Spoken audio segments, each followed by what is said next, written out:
تلك الرسل فضلنا بعضهم على بعض منهم من كلم الله ورفع بعضهم درجات وآتينا عيسى ابن مريم البينات وأيدناه بروح القدس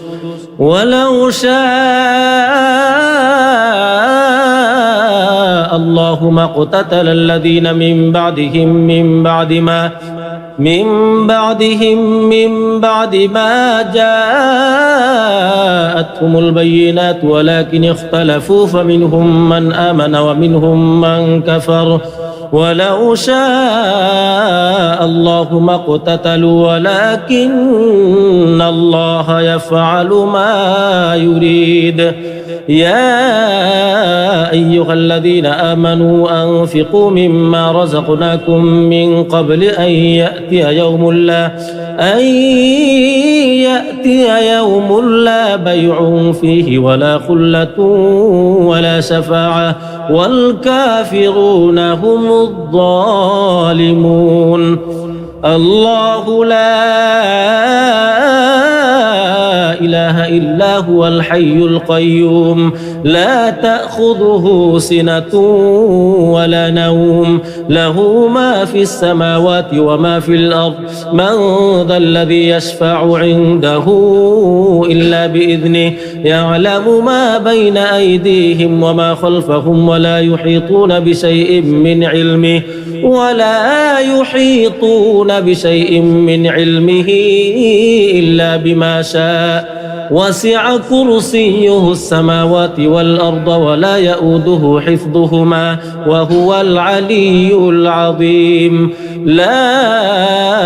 إكراه في الدين قد تبين الرشد من الغي فمن يكفر بالطاغوت ويؤمن بالله فقد استمسك بالعروة الوثقى لا انفصام لها والله سميع عليم الله ولي الذين آمنوا يخرجهم من الظلمات إلى النور والذين كفروا أولياؤهم الطاغوت يخرجونهم من النور إلى الظلمات أولئك أصحاب النار هم فيها خالدون ألم تر إلى الذي حاج إبراهيم في ربه أن آتاه الله الملك إذ قال إبراهيم ربي الذي يحيي ويميت قال أنا أحيي وأميت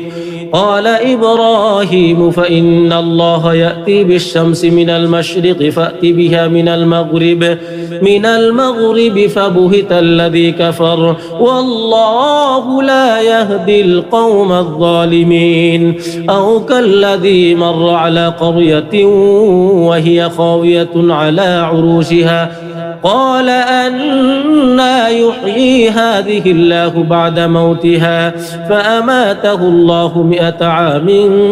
ثم بعثه قال كم لبثت قال لبثت يوما أو بعض يوم قال بل لبثت 100 عام فانظر إلى طعامك وشرابك لم يتسنه وانظر إلى حمارك ولنجعلك آية للناس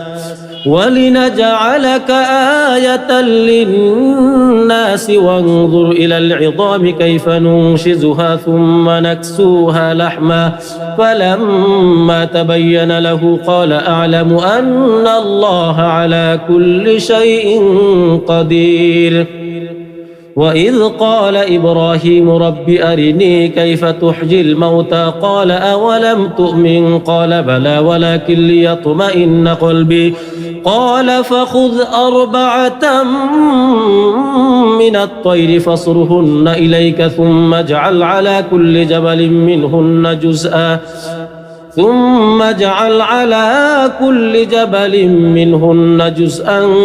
ثم ادعهن يأتينك سعيا واعلم أن الله عزيز حكيم مثل الذين ينفقون أموالهم في سبيل الله كمثل حبة أنبتت سبع سنابل في كل سنبلة 100 حبة والله يضاعف لمن يشاء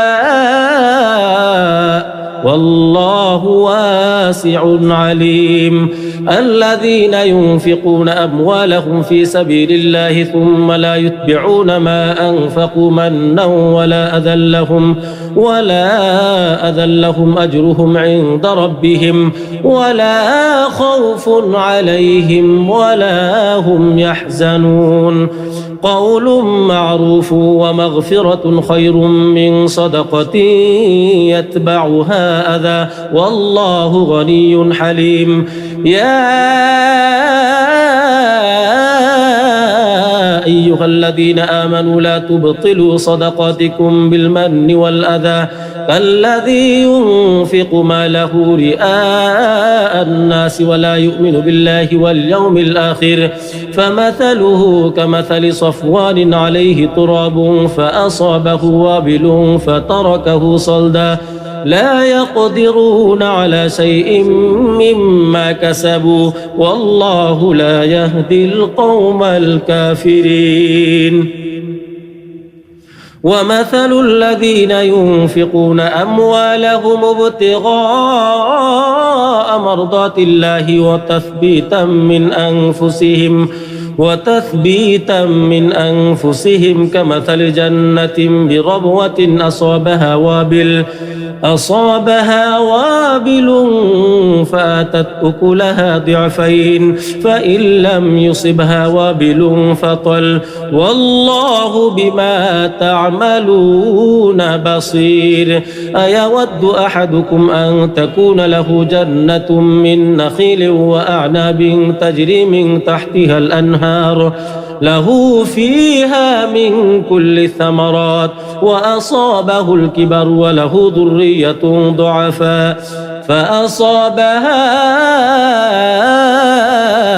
إعصار فيه نار فاحترقت كذلك يبين الله لكم الآيات لعلكم تتفكرون. يا أيها الذين آمنوا أنفقوا من طيبات ما كسبتم ومما أخرجنا لكم من الأرض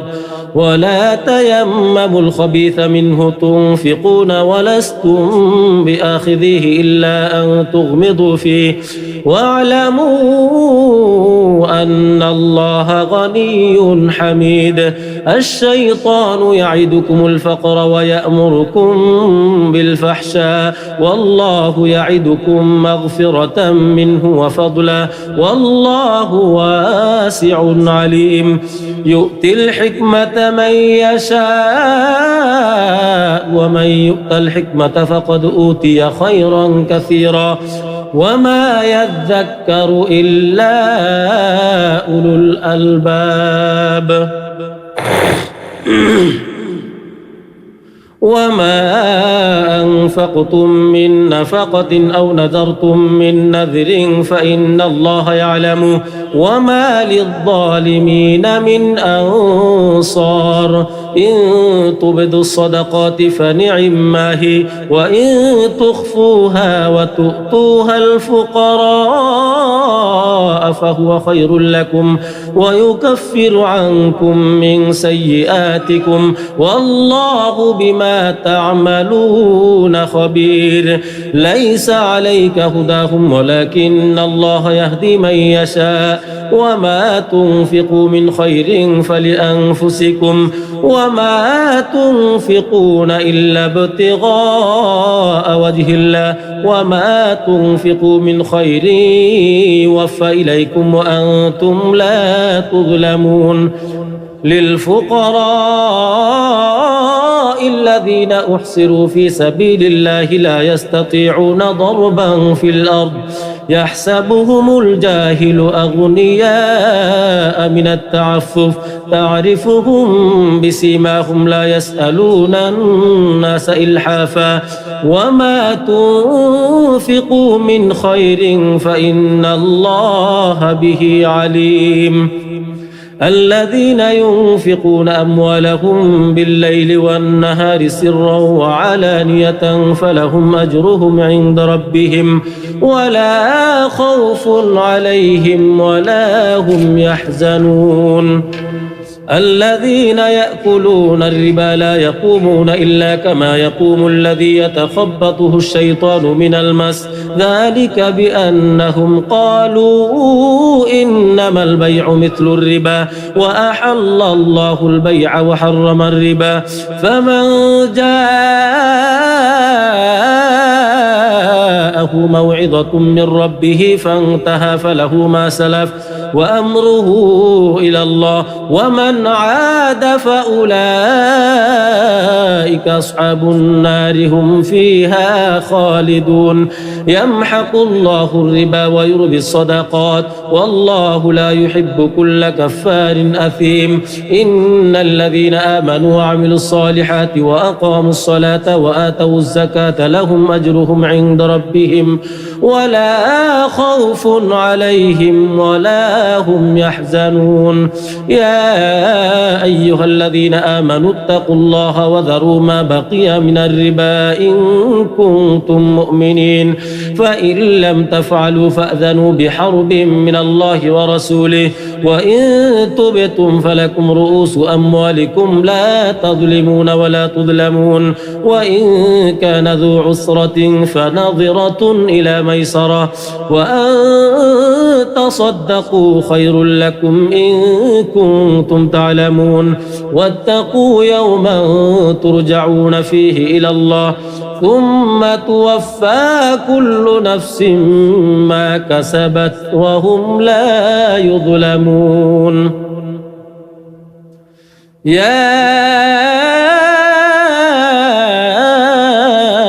أيها الذين آمنوا إذا تداينتم بدين إلى أجل مسمى فاكتبوه وليكتب بينكم كاتب بالعدل ولا يأب كاتب أن يكتب كما علمه الله فليكتب وليملل الذي عليه الحق وليتق الله ربه ولا يبخس منه شيئا فإن كان الذي عليه الحق سفيها أو ضعيفا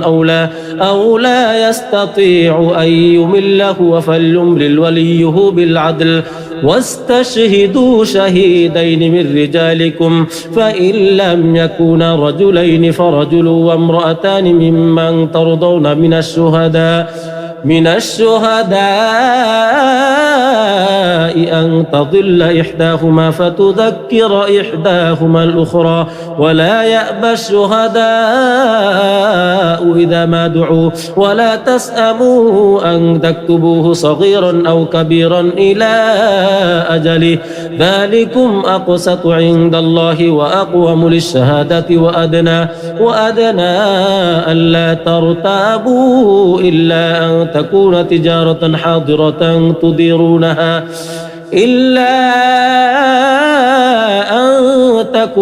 تجارة حاضرة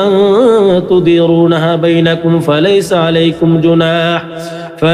عليكم جناح ألا تكتبوها وأشهدوا إذا تبايعتم ولا يضار كاتب ولا شهيد وإن تفعلوا فإنه فسوق بكم واتقوا الله ويعلمكم الله والله بكل شيء عليم وإن كنتم على سفر ولم تجدوا كاتبا فرهان مقبوضة فإن أمن بعضكم بعضا فليؤدي الذي اؤتمن أمانته وليتق الله ربه ولا تكتموا الشهادة ومن يكتمها فإنه آثم قلبه والله بما تعملون عليم لله ما في السماوات وما في الأرض وإن تبدوا ما في أنفسكم أو تخفوه يحاسبكم به الله فيغفر لمن يشاء ويعذب من يشاء والله على كل شيء قدير آمن الرسول بما أنزل إليه من ربه والمؤمنون كل آمن بالله وملائكته وكتبه ورسله لا نفرق بين أحد من رسله وقالوا سمعنا وأطعنا غفرانك ربنا وإليك المصير لا يكلف الله نفسا إلا وسعها لها ما كسبت وعليها ما اكتسبت ربنا لا تؤاخذنا إن نسينا أو أخطأنا ربنا ولا تحمل علينا إصرا كما حملته على الذين من قبلنا ربنا ولا تحملنا ما لا طاقة لنا به واعف عنا واغفر لنا وارحمنا أنت مولانا فانصرنا على القوم الكافرين بسم الله الرحمن الرحيم ألف لام ميم الله لا إله إلا هو الحي القيوم نزل عليك الكتاب بالحق مصدقا لما بين يديه وأنزل التوراة والإنجيل من قبل هدى للناس وأنزل الفرقان إن الذين كفروا بآيات الله لهم عذاب شديد والله عزيز ذو انتقام إن الله لا يخفى عليه شيء في الأرض ولا في السماء هو الذي يصوركم في الأرحام كيف يشاء لا إله إلا هو العزيز الحكيم هو الذي أنزل عليك الكتاب منه آيات محكمات هن أم الكتاب وأخر متشابهات فأما الذين في قلوبهم زيغ فيتبعون ما تشابه منه ابتغاء الفتنة وابتغاء تأويله وما يعلم تأويله إلا الله والراسخون في العلم يقولون آمنا به كل من عند ربنا وما يذكر إلا أولو الألباب ربنا لا تزغ قلوبنا بعد إذ هديتنا وهب لنا من لدنك رحمة إنك أنت الوهاب ربنا إنك جامع الناس ليوم لا ريب فيه إن الله لا يخلف الميعاد إن الذين كفروا لن تغني عنهم أموالهم ولا أولادهم من الله شيئا وأولئك هم وقود النار كدأب آل فرعون والذين من قبلهم كذبوا بآياتنا فأخذهم الله بذنوبهم والله شديد العقاب قل للذين كفروا ستغلبون وتحشرون إلى جهنم وبئس المهاد قد كان لكم آية في فئتين التقتا فئة تقاتل في سبيل الله وأخرى كافرة يرونهم مثليهم رأي العين والله يؤيد بنصره من يشاء إن في ذلك لعبرة لأولي الأبصار زين للناس حب الشهوات من النساء والبنين والقناطير المقنطرة من الذهب والفضة والخيل المسومة والأنعام والحرث ذلك متاع الحياة الدنيا والله عنده حسن المآب قل أنبئكم بخير من ذلكم للذين اتقوا عند ربهم جنات تجري من تحتها الأنهار خالدين فيها وأزواج مطهرة ورضوان من الله والله بصير بالعباد الذين يقولون ربنا إننا آمنا فاغفر لنا ذنوبنا فاغفر لنا ذنوبنا وقنا عذاب النار. الصابرين والصادقين والقانتين والمنفقين والمستغفرين بالأسحار. شهد الله أنه لا إله إلا هو والملائكة وأولو العلم قائما بالقسط. لا إله إلا هو العزيز الحكيم. إن الدين عند الله الإسلام وما اختلف الذين أوتوا الكتاب إلا من بعد ما جاءهم العلم بغيا بينهم ومن يكفر بآيات الله فإن الله سريع الحساب. فإن حاجوك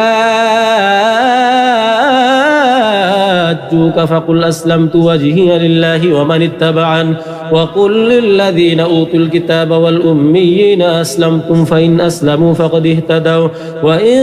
تولوا فإنما عليك البلاغ والله بصير بالعباد. إن الذين يكفرون بآيات الله ويقتلون النبيين بغير حق ويقتلون الذين يأمرون بالقسط من الناس فبشرهم بعذاب أليم. أولئك الذين حبطت أعمالهم في الدنيا والآخرة وما لهم من ناصرين. ألم تر إلى الذين أوتوا نصيبا من الكتاب يدعون إلى كتاب الله ليحكم بينهم ثم يتولى فريق منهم وهم معرضون. ذلك بأنهم قالوا لن تمسنا النار إلا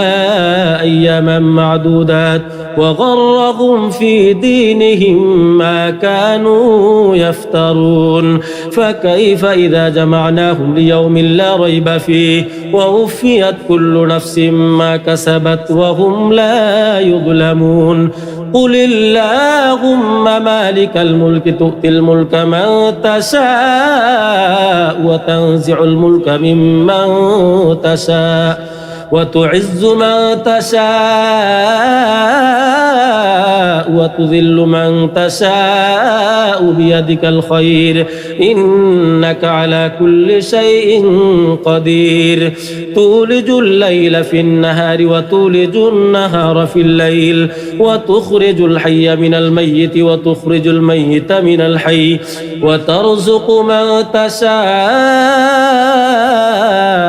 بغير حساب. لا يتخذ المؤمنون الكافرين أولياء من دون المؤمنين ومن يفعل ذلك فليس من الله في شيء إلا أن تتقوا منهم تقاه ويحذركم الله نفسه وإلى الله المصير. قل إن تخفوا ما في صدوركم أو تبدوه يعلمه الله ويعلم ما في السماوات وما في الأرض والله على كل شيء قدير. يوم تجد كل نفس ما عملت من خير محضرا وما عملت من سوء تود لو أن بينها وبينه أمدا بعيدا ويحذركم الله نفسه والله رؤوف بالعباد. قل إن كنتم تحبون الله فاتبعوني يحببكم الله ويغفر لكم ذنوبكم والله غفور رحيم. قل أطيعوا الله والرسول فإن تولوا فإن الله لا يحب الكافرين. إن الله اصطفى آدم ونوحا وآل إبراهيم وآل عمران على العالمين ذرية بعضها من بعض والله سميع عليم. إذ قالت امرأة عمران رب إني نذرت لك ما في بطني محررا فتقبل مني إنك أنت السميع العليم. فلما وضعتها قالت رب إني وضعتها أنثى والله أعلم بما وضعت وليس الذكر كالأنثى وإني سميتها مريم وإني أعيذها بك وذريتها من الشيطان الرجيم. فتقبلها ربها بقبول حسن وأنبتها نباتا حسنا وكفلها زكريا. كلما دخل عليها زكريا المحراب وجد عندها رزقا قال يا مريم أنى لك هذا قالت هو من عند الله إن الله يرزق من يشاء بغير حساب. هنالك دعا زكريا ربه قال رب هب لي من لدنك ذرية طيبة إنك سميع الدعاء. فنادته الملائكة وهو قائم يصلي في المحراب أن الله يبشرك بيحيى مصدقا بكلمة من الله وسيدا وحصورا ونبيا من الصالحين. قال رب أنى يكون لي غلام وقد بلغني الكبر وامرأتي عاقر قال كذلك الله يفعل ما يشاء. قال رب اجعل لي آية قال آيتك ألا تكلم الناس 3 أيام إلا رمزا واذكر ربك كثيرا وسبح بالعشي والإبكار. وإذ قالت الملائكة يا مريم إن الله اصطفاك وطهرك واصطفاك على نساء العالمين يا مريم اقنتي لربك واسجدي واركعي مع الراكعين. ذلك من أنباء الغيب نوحيه إليك وما كنت لديهم إذ يلقون أقلامهم أيهم يكفل مريم وما كنت لديهم إذ يختصمون. إذ قالت الملائكة يا مريم إن الله يبشرك بكلمة منه اسمه المسيح عيسى بن مريم وجيها في الدنيا والآخرة ومن المقربين ويكلم الناس في المهد وكهلا ومن الصالحين. قالت رب أنى يكون لي ولد ولم يمسسني بشر قال كذلك الله يخلق ما يشاء إذا قضى أمرا فإنما يقول له كن فيكون. ويعلمه الكتاب والحكمة والتوراة والإنجيل ورسولا إلى بني إسرائيل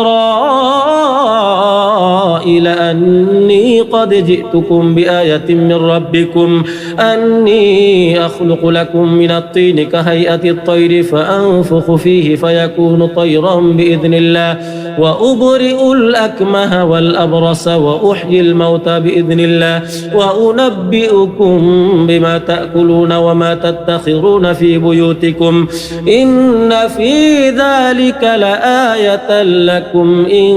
كنتم مؤمنين. ومصدقا لما بين يدي من التوراة ولأحل لكم بعض الذي حرم عليكم وجئتكم بآية من ربكم فاتقوا الله وأطيعون إن الله ربي وربكم فاعبدوه هذا صراط مستقيم.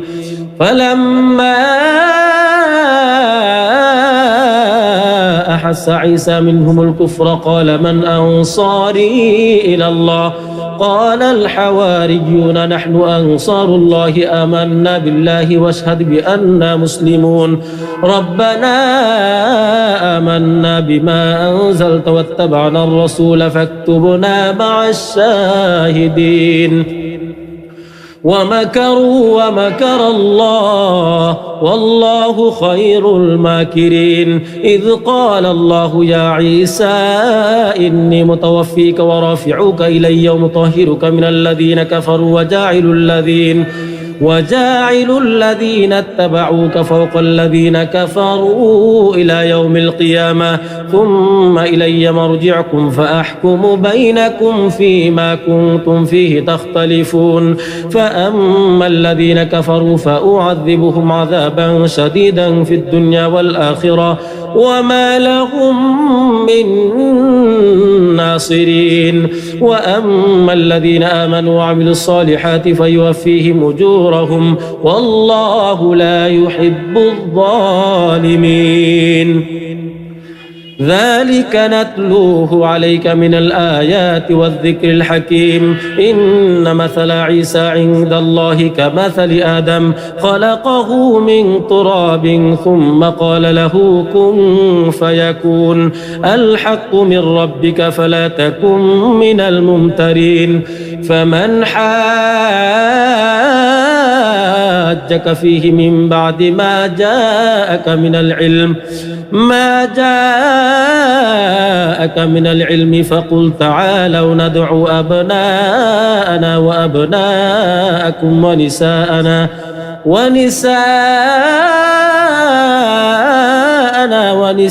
ونساءكم وأنفسنا وأنفسكم ثم نبتهل فنجعل لعنة الله على الكاذبين إن هذا لهو القصص الحق وما من إله إلا الله وإن الله لهو العزيز الحكيم فإن تولوا فإن الله عليم بالمفسدين قل يا أهل الكتاب تعالوا إلى كلمة سواء بيننا وبينكم ألا نعبد إلا الله ولا نشرك به شيئا ولا يتخذ بعضنا بعضا أربابا من دون الله فإن تولوا فقولوا اشهدوا بأننا مسلمون يا أهل الكتاب لم تحاجون في إبراهيم وما أنزلت التوراة والإنجيل إلا من بعده أفلا تعقلون ها أنتم هؤلاء حاججتم فيما لكم به علم فلم تحاجون فيما ليس لكم به علم والله يعلم وأنتم لا تعلمون ما كان إبراهيم يهوديا ولا نصرانيا ولكن كان حنيفا مسلما وما كان من المشركين إن أولى الناس بإبراهيم للذين اتبعوه وهذا النبي والذين آمنوا والله ولي المؤمنين ودت طائفة من أهل الكتاب لو يضلونكم وما يضلون إلا أنفسهم وما يشعرون يا أهل الكتاب لم تكفرون بآيات الله وأنتم تشهدون يا أهل الكتاب لم تلبسون الحق بالباطل وتكتمون الحق وأنتم تعلمون وقالت طائفة من أهل الكتاب آمنوا بالذي أنزل على الذين آمنوا وجه النهار واكفروا آخره لعلهم يرجعون ولا تؤمنوا إلا لمن تبع دينكم قل إن الهدى هدى الله أن يؤتى أحد مثل ما أوتيتم أو يحاجوكم عند ربكم قل إن الفضل بيد الله يؤتيه من يشاء والله واسع عليم يختص برحمته من يشاء والله ذو الفضل العظيم ومن أهل الكتاب من إن تأمنه بقنطار يؤده إليك ومنهم من إن تأمنه بدينار لا يؤده إليك إلا ما دمت عليه قائما ذلك بأنهم قالوا ليس علينا في الأميين سبيل ويقولون على الله الكذب وهم يعلمون بلى من أوفى بعهده واتقى فإن الله يحب المتقين إن الذين يشترون بعهد الله وأيمانهم ثمنا قليلا أولئك لا خلاق لهم في الآخرة ولا يكلمهم الله ولا ينظر إليهم يوم القيامة ولا يزكيهم ولهم عذاب أليم وإن منهم لفريقا يلوون ألسنتهم بالكتاب لتحسبوه من الكتاب وما هو من الكتاب ويقولون هو من عند الله وما هو من عند الله ويقولون على الله الكذب وهم يعلمون ما كان لبشر أن يؤتيه الله الكتاب والحكم والنبوة ثم يقول للناس كونوا عبادا لي من دون الله ولكن كونوا ربانيين بما كنتم تعلمون الكتاب وبما كنتم تدرسون ولا يأمركم أن تتخذوا الملائكة والنبيين أربابا أيأمركم بالكفر بعد إذ أنتم مسلمون وإذ أخذ الله ميثاق النبيين لما آتيتكم من كتاب وحكمة ثم جاءكم رسول مصدق لما معكم لتؤمنن به ولتنصرنه قال أأقررتم وأخذتم على ذلكم إصري قالوا أقررنا قال فاشهدوا وأنا معكم من الشاهدين فمن تولى بعد ذلك فأولئك هم الفاسقون أفغير دين الله يبغون وله أسلم من في السماوات والأرض طوعا وكرها وإليه يرجعون قل آمنا بالله وما أنزل علينا وما أنزل على إبراهيم وإسماعيل وإسحاق ويعقوب والأسباط وما أوتي موسى وعيسى والنبيون من ربهم لا نفرق بين أحد منهم ونحن له مسلمون ومن يبتغ غير الإسلام دينا فلن يقبل منه وهو في الآخرة من الخاسرين كيف يهدي الله قوما كفروا بعد إيمانهم وشهدوا أن الرسول حق وجاءهم البينات والله لا يهدي القوم الظالمين أولئك جزاؤهم أن عليهم لعنة الله والملائكة والناس أجمعين خالدين فيها لا يخفف عنهم العذاب ولا هم ينظرون إلا الذين تابوا من بعد ذلك وأصلحوا فإن الله غفور رحيم إن الذين كفروا بعد إيمانهم ثم ازدادوا كفرا لن تقبل توبتهم وأولئك هم الضالون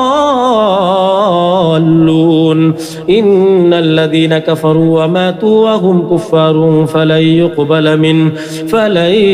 يقبل من أحدهم ملء الأرض ذهبا ولو افتدى به أولئك لهم عذاب أليم وما لهم من ناصرين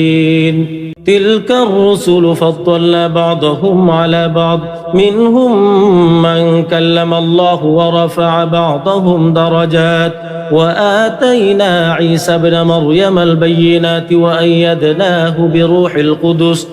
ولو شاء الله ما اقتتل الذين من بعد ما جاءتهم البينات ولكن اختلفوا فمنهم من آمن ومنهم من كفر ولو شاء الله ما اقتتلوا ولكن الله يفعل ما يريد يا أيها الذين آمنوا أنفقوا مما رزقناكم من قبل أن يأتي يوم لا بيع فيه ولا خلة ولا شفاعة والكافرون هم الظالمون الله لا إله إلا هو الحي القيوم لا تأخذه سنة ولا نوم له ما في السماوات وما في الأرض من ذا الذي يشفع عنده إلا بإذنه يعلم ما بين أيديهم وما خلفهم ولا يحيطون بشيء من علمه إلا بما شاء وسع كرسيه السماوات والأرض ولا يؤوده حفظهما وهو العلي العظيم لا إكراه في الدين قد تبين الرشد من الغي فمن يكفر بالطاغوت ويؤمن بالله فقد استمسك بالعروة الوثقى لا انفصام لها والله سميع عليم الله ولي الذين آمنوا يخرجهم من الظلمات إلى النور والذين كفروا أولياؤهم الطاغوت يخرجونهم من النور إلى الظلمات أولئك أصحاب النار هم فيها خالدون ألم تر إلى الذي حاج إبراهيم في ربه أن آتاه الله الملك إذ قال إبراهيم ربي الذي يحيي ويميت قال أنا أحيي وأميت قال إبراهيم فإن الله يأتي بالشمس من المشرق فأت بها من المغرب فبهت الذي كفر والله لا يهدي القوم الظالمين أو كالذي مر على قرية وهي خاوية على عروشها قال أنى يحيي هذه الله بعد موتها فأماته الله 100 عام ثم بعثه قال كم لبثت قال لبثت يوما أو بعض يوم قال بل لبثت 100 عام فانظر إلى طعامك وشرابك لم يتسنه وانظر إلى حمارك ولنجعلك آية للناس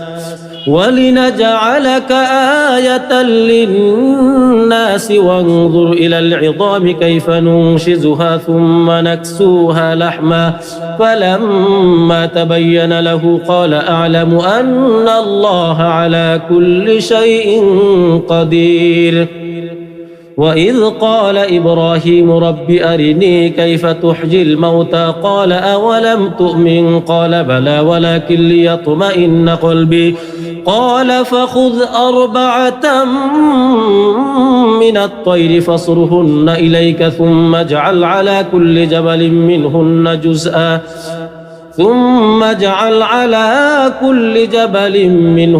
جزءا ثم ادعهن يأتينك سعيا واعلم أن الله عزيز حكيم مثل الذين ينفقون أموالهم في سبيل الله كمثل حبة أنبتت 7 سنابل في كل سنبلة 100 حبة والله يضاعف لمن يشاء والله واسع عليم الذين ينفقون أموالهم في سبيل الله ثم لا يتبعون ما أنفقوا منا ولا أذى لهم أجرهم عند ربهم ولا خوف عليهم ولا هم يحزنون قول معروف ومغفرة خير من صدقة يتبعها أذى والله غني حليم يا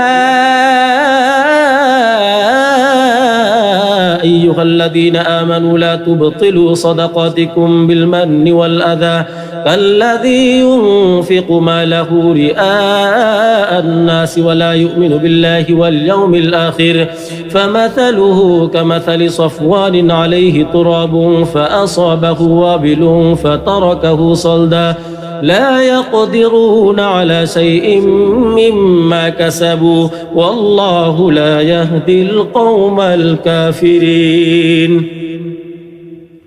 ومثل الذين ينفقون أموالهم ابتغاء مرضات الله وتثبيتا من أنفسهم كمثل جنة بربوة أصابها وابل فآتت أكلها ضعفين فإن لم يصبها وابل فطل والله بما تعملون بصير أيود أحدكم أن تكون له جنة من نخيل وأعناب تجري من تحتها الأنهار له فيها من كل الثمرات وأصابه الكبر وله ذرية ضعفاء فأصابها إعصار فيه نار فاحترقت كذلك يبين الله لكم الآيات لعلكم تتفكرون يا أيها الذين آمنوا أنفقوا من طيبات ما كسبتم ومما أخرجنا لكم من الأرض ولا تيمموا الخبيث منه تنفقون ولستم بآخذيه إلا أن تغمضوا فيه واعلموا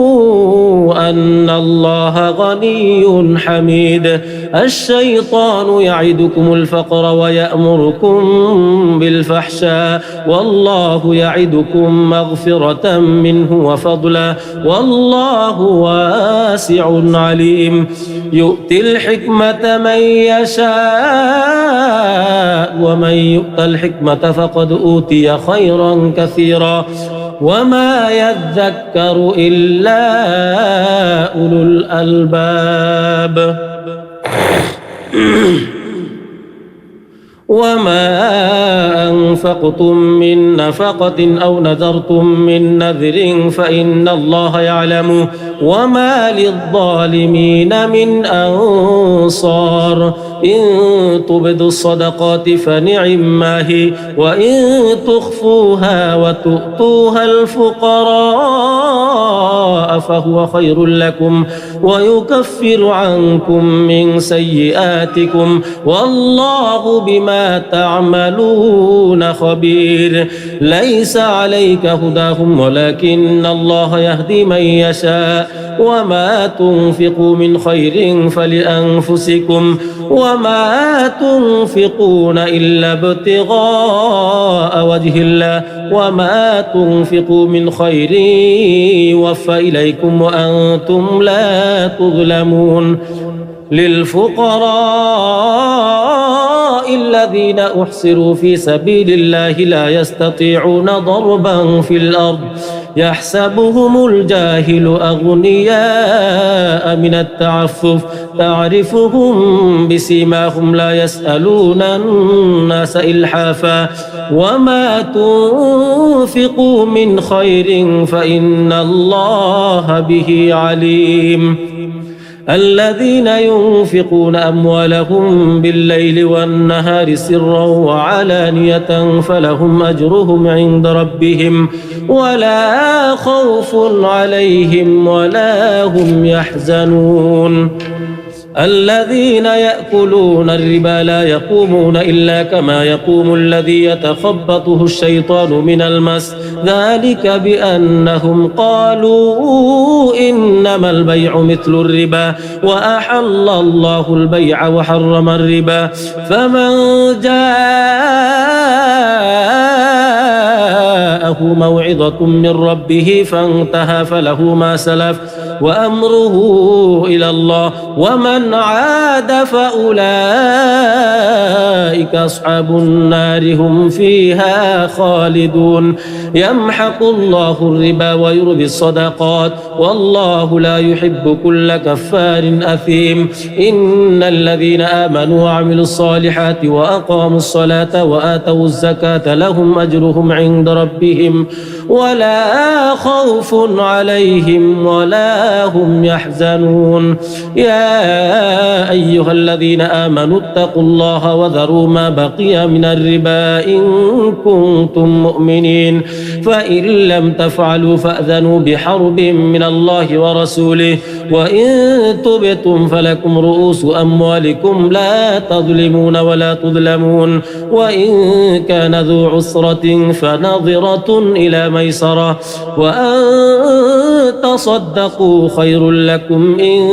كنتم تعلمون واتقوا يوما ترجعون فيه إلى الله ثم توفى كل نفس ما كسبت وهم لا يظلمون يا أيها الذين آمنوا إذا تداينتم بدين إلى أجل مسمى فاكتبوه وليكتب بينكم كاتب بالعدل ولا يأب كاتب أن يكتب كما علمه الله فليكتب وليملل الذي عليه الحق وليتق الله ربه ولا يبخس منه شيئا فإن كان الذي عليه الحق سفيها أو ضعيفا أو لا يستطيع أن يمله فليملل وليه بالعدل واستشهدوا شهيدين من رجالكم فإن لم يكونا رجلين فرجل وامرأتان ممن ترضون من الشهداء أن تضل إحداهما فتذكر إحداهما الأخرى ولا يأبى الشهداء إذا ما دعوا ولا تسأموا أن تكتبوه صغيرا أو كبيرا إلى أجله ذلكم أقسط عند الله وأقوم للشهادة وأدنى ألا ترتابوا إلا أن تكون تجارة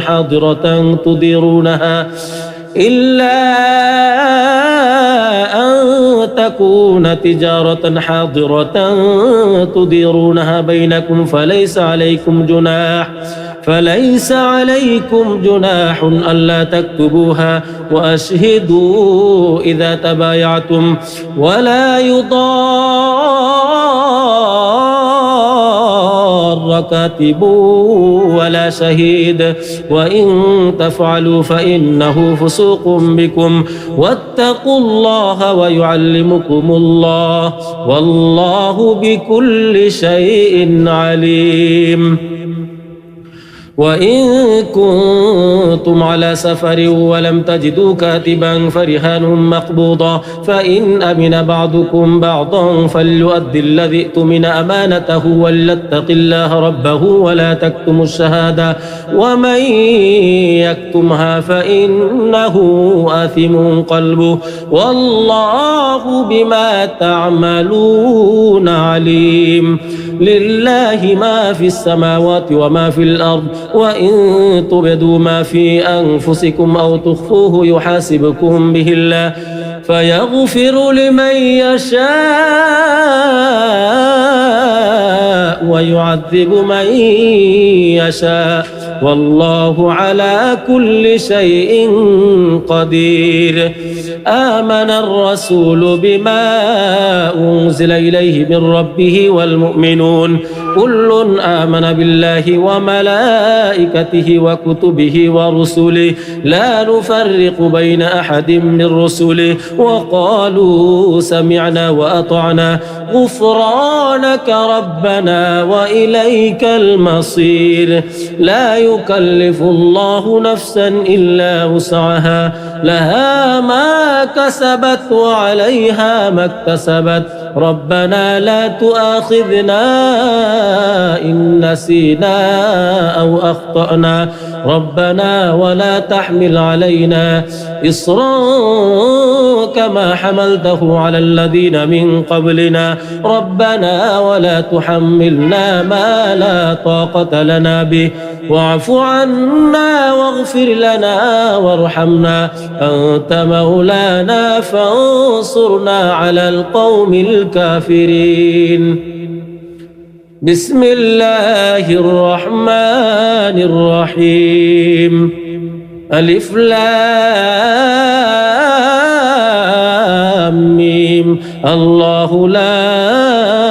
إله إلا هو الحي القيوم نزل عليك الكتاب بالحق مصدقا لما بين يديه وأنزل التوراة والإنجيل من قبل هدى للناس وأنزل الفرقان إن الذين كفروا بآيات الله لهم عذاب شديد والله عزيز ذو انتقام.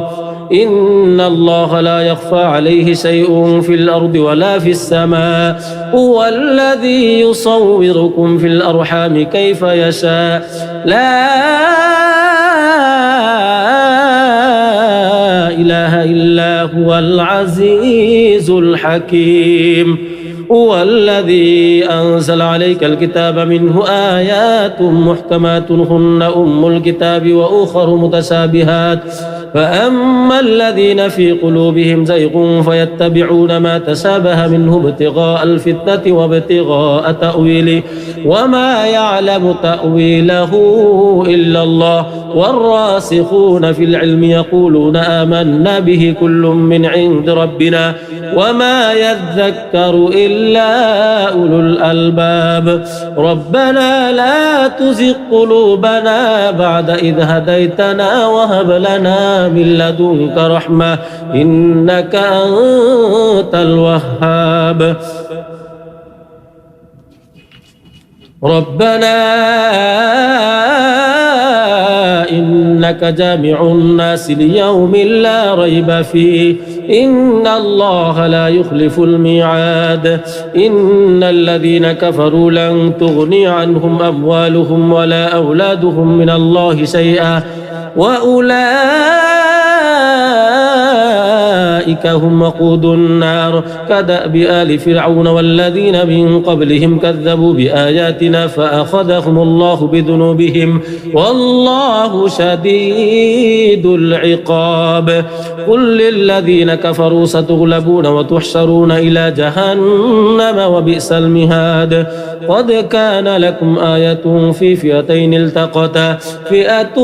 تقاتل في سبيل الله وأخرى كافرة يرونهم مثليهم رأي العين والله يؤيد بنصره من يشاء إن في ذلك لعبرة لأولي الأبصار. زين للناس حب الشهوات من النساء والبنين والقناطير المقنطرة من الذهب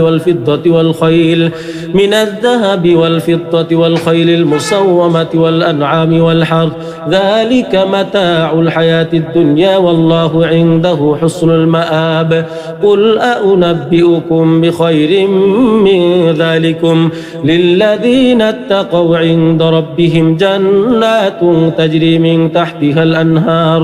الأنهار خالدين فيها وأزواج مطهرة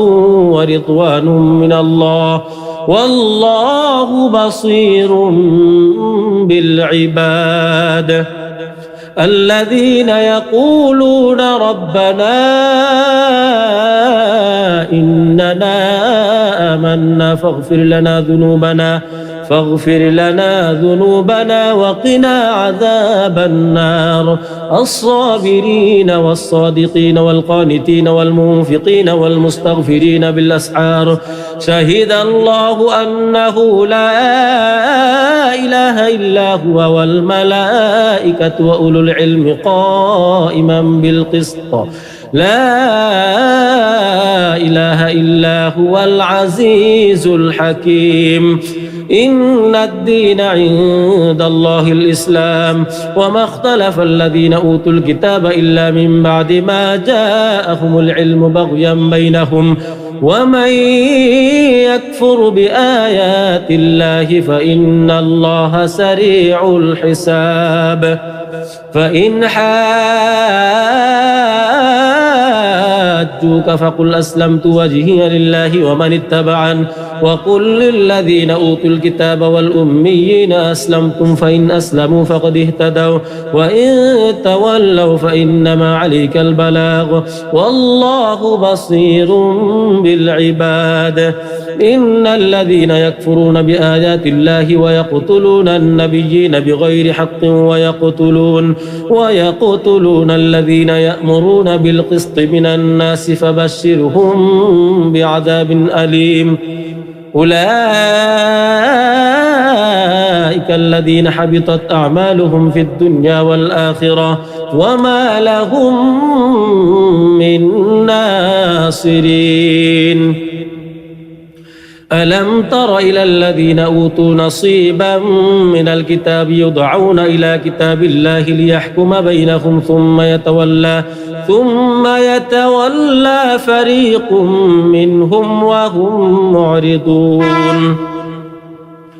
ذلك بأنهم قالوا لن تمسنا النار إلا أياما معدودات وغرهم في دينهم ما كانوا يفترون فكيف إذا جمعناهم ليوم لا ريب فيه ووفيت كل نفس ما كسبت وهم لا يظلمون قل اللهم مالك الملك تؤتي الملك من تشاء وتنزع الملك ممن تشاء وتعز من تشاء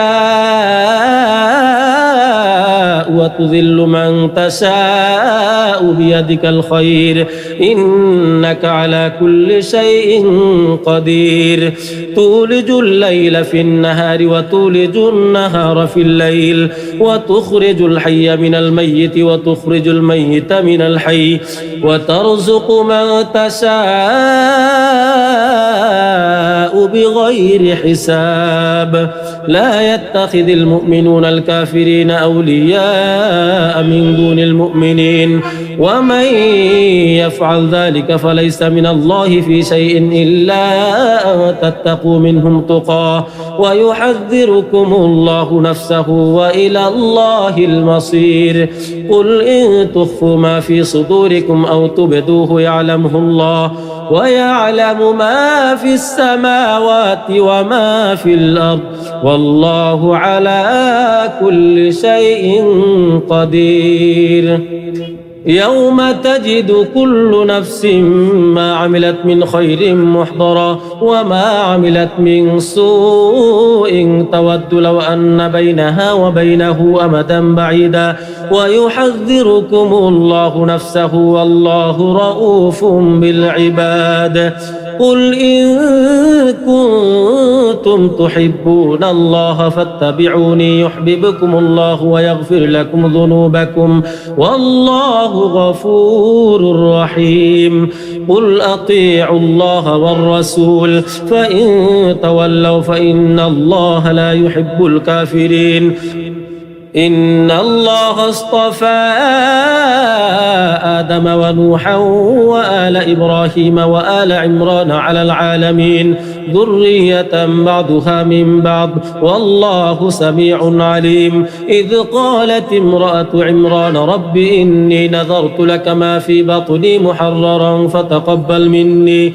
إنك أنت السميع العليم. فلما وضعتها قالت رب إني وضعتها أنثى والله أعلم بما وضعت وليس الذكر كالأنثى وإني سميتها مريم وإني أعيدها بك وذريتها من الشيطان الرجيم. فتقبلها ربها بقبول حسن وأنبتها نباتا حسنا وكفلها زكريا. كلما دخل عليها زكريا المحراب وجد عندها رزقا قال يا مريم أنى لك هذا قالت هو من عند الله إن الله يرزق من يشاء بغير حساب. هنالك دعا زكريا ربه قال رب هب لي من لدنك ذرية طيبة إنك سميع الدعاء. فنادته الملائكة وهو قائم يصلي في المحراب أن الله يبشرك بيحيى مصدقا بكلمة من الله وسيدا وحصورا ونبيا من الصالحين. قال رب أنى يكون لي غلام وقد بلغني الكبر وامرأتي عاقر قال كذلك الله يفعل ما يشاء. قال رب اجعل لي آية قال آيتك ألا تكلم الناس 3 أيام إلا رمزا واذكر ربك كثيرا وسبح بالعشي والإبكار. وإذ قالت الملائكة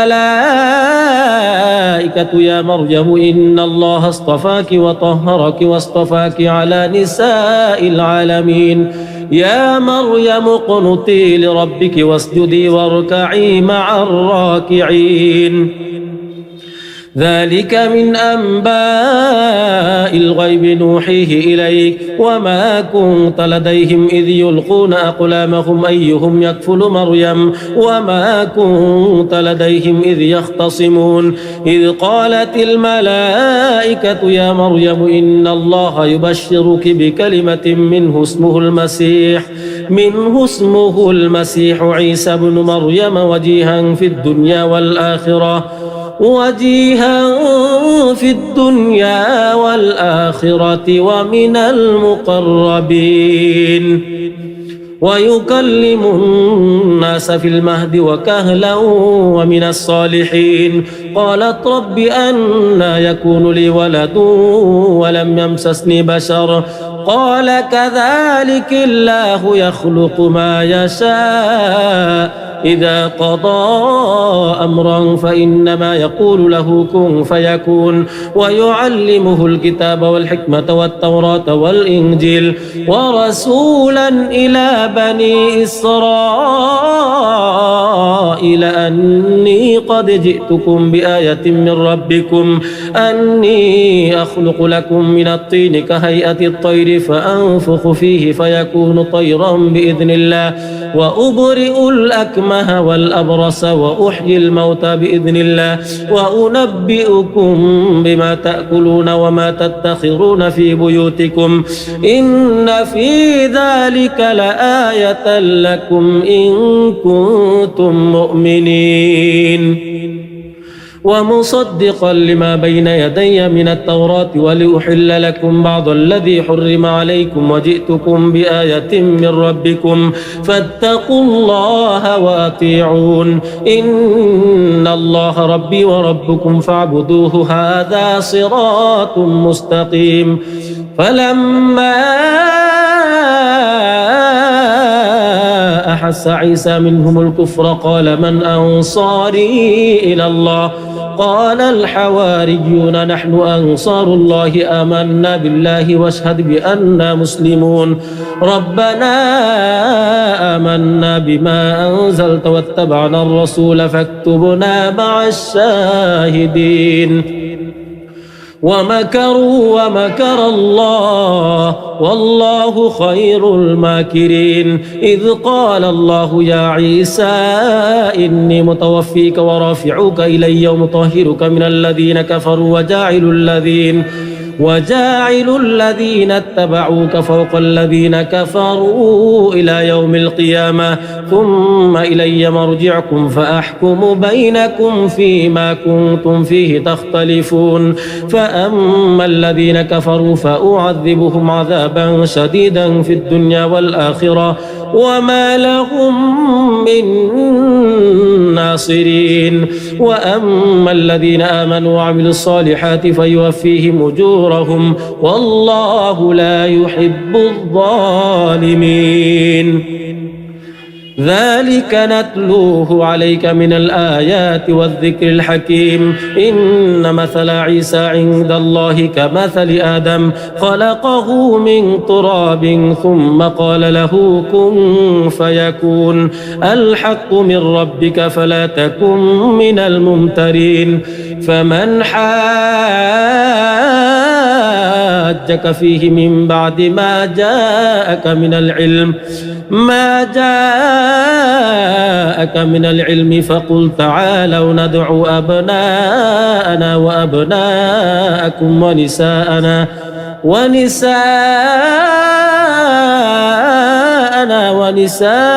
ونساءكم وأنفسنا وأنفسكم ثم نبتهل فنجعل لعنة الله على الكاذبين إن هذا لهو القصص الحق وما من إله إلا الله وإن الله لهو العزيز الحكيم فإن تولوا فإن الله عليم بالمفسدين قل يا أهل الكتاب تعالوا إلى كلمة سواء بيننا وبينكم ألا نعبد إلا الله ولا نشرك به شيئا ولا يتخذ بعضنا بعضا أربابا من دون الله فإن تولوا فقولوا اشهدوا بأننا مسلمون يا أهل الكتاب لم تحاجون في إبراهيم وما أنزلت التوراة والإنجيل إلا من بعده أفلا تعقلون ها أنتم هؤلاء حاججتم فيما لكم به علم فلم تحاجون فيما ليس لكم به علم والله يعلم وأنتم لا تعلمون ما كان إبراهيم يهوديا ولا نصرانيا ولكن كان حنيفا مسلما وما كان من المشركين إن أولى الناس بإبراهيم للذين اتبعوه وهذا النبي والذين آمنوا والله ولي المؤمنين ودت طائفة من أهل الكتاب لو يضلونكم وما يضلون إلا أنفسهم وما يشعرون يا أهل الكتاب لم تكفرون بآيات الله وأنتم تشهدون يا أهل الكتاب لم تلبسون الحق بالباطل وتكتمون الحق وأنتم تعلمون وقالت طائفة من أهل الكتاب آمنوا بالذي أنزل على الذين آمنوا وجه النهار واكفروا آخره لعلهم يرجعون ولا تؤمنوا إلا لمن تبع دينكم قل إن الهدى هدى الله أن يؤتى أحد مثل ما أوتيتم أو يحاجوكم عند ربكم قل إن الفضل بيد الله يؤتيه من يشاء والله واسع عليم يختص برحمته من يشاء والله ذو الفضل العظيم ومن أهل الكتاب من إن تأمنه بقنطار يؤده إليك ومنهم من إن تأمنه بدينار لا يؤده إليك إلا ما دمت عليه قائما ذلك بأنهم قالوا ليس علينا في الأميين سبيل ويقولون على الله الكذب وهم يعلمون بلى من أوفى بعهده واتقى فإن الله يحب المتقين إن الذين يشترون بعهد الله وأيمانهم ثمنا قليلا أولئك لا خلاق لهم في الآخرة ولا يكلمهم الله ولا ينظر إليهم يوم القيامة ولا يزكيهم ولهم عذاب أليم وإن منهم لفريقا يلوون ألسنتهم بالكتاب لتحسبوه من الكتاب وما هو من الكتاب ويقولون هو من عند الله وما هو من عند الله ويقولون على الله الكذب وهم يعلمون ما كان لبشر أن يؤتيه الله الكتاب والحكم والنبوة ثم يقول للناس كونوا عبادا لي من دون الله ولكن كونوا ربانيين بما كنتم تعلمون الكتاب وبما كنتم تدرسون ولا يأمركم أن تتخذوا الملائكة والنبيين أربابا أيأمركم بالكفر بعد إذ أنتم مسلمون وإذ أخذ الله ميثاق النبيين لما آتيتكم من كتاب وحكمة ثم جاءكم رسول مصدق لما معكم لتؤمنن به ولتنصرنه قال أأقررتم وأخذتم على ذلكم إصري قالوا أقررنا قال فاشهدوا وأنا معكم من الشاهدين فمن تولى بعد ذلك فأولئك هم الفاسقون أفغير دين الله يبغون وله أسلم من في السماوات والأرض طوعا وكرها وإليه يرجعون قل آمنا بالله وما أنزل علينا وما أنزل على إبراهيم وإسماعيل وإسحاق ويعقوب والأسباط وما أوتي موسى وعيسى والنبيون من ربهم لا نفرق بين أحد منهم ونحن له مسلمون ومن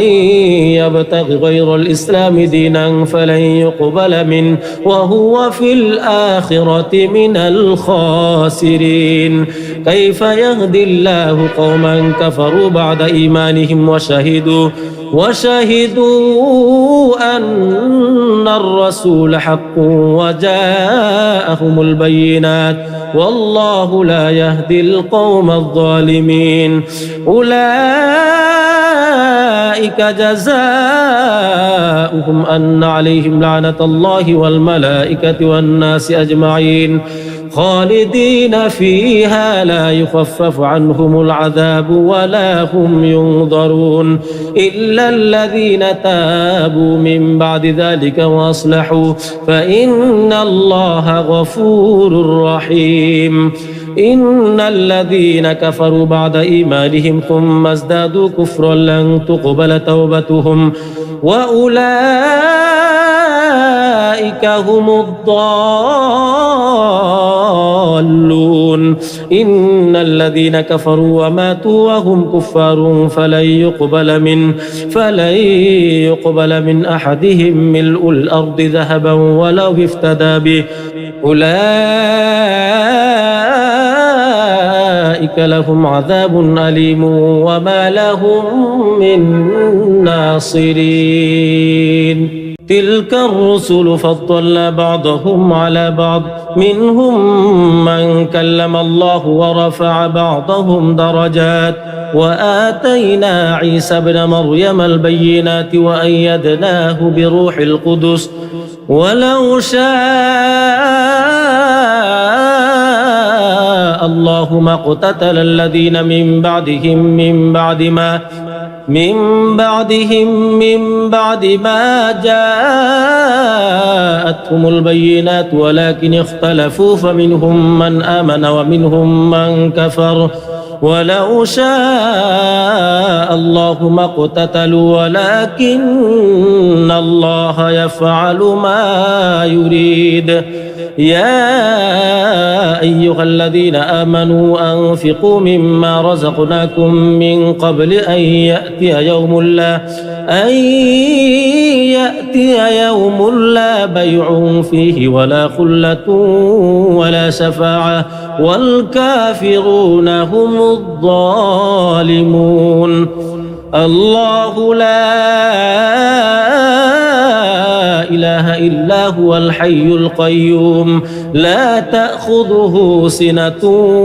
ولا نوم له ما في السماوات وما في الأرض من ذا الذي يشفع عنده إلا بإذنه يعلم ما بين أيديهم وما خلفهم ولا يحيطون بشيء من علمه إلا بما شاء وسع كرسيه السماوات والأرض ولا يؤوده حفظهما وهو العلي العظيم لا إكراه في الدين قد تبين الرشد من الغي فمن يكفر بالطاغوت ويؤمن بالله فقد استمسك بالعروة الوثقى لا انفصام لها والله سميع عليم الله ولي الذين آمنوا يخرجهم من الظلمات إلى النور والذين كفروا أولياؤهم الطاغوت يخرجونهم من النور إلى الظلمات أولئك أصحاب النار هم فيها خالدون ألم تر إلى الذي حاج إبراهيم في ربه أن آتاه الله الملك إذ قال إبراهيم ربي الذي يحيي ويميت قال أنا أحيي وأميت قال إبراهيم فإن الله يأتي بالشمس من المشرق فأت بها من المغرب فبهت الذي كفر والله لا يهدي القوم الظالمين أو كالذي مر على قرية وهي خاوية على عروشها قال أنى يحيي هذه الله بعد موتها فأماته الله 100 عام ثم بعثه قال كم لبثت قال لبثت يوما أو بعض يوم قال بل لبثت 100 عام فانظر إلى طعامك وشرابك لم يتسنه وانظر إلى حمارك ولنجعلك آية للناس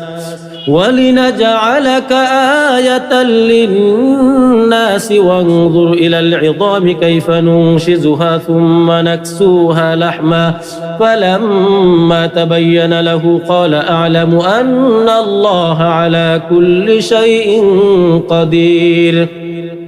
وإذ قال إبراهيم رب أرني كيف تحيي الموتى قال أولم تؤمن قال بلى ولكن ليطمئن قلبي قال فخذ 4 من الطير فاصرهن إليك ثم اجعل على كل جبل منهن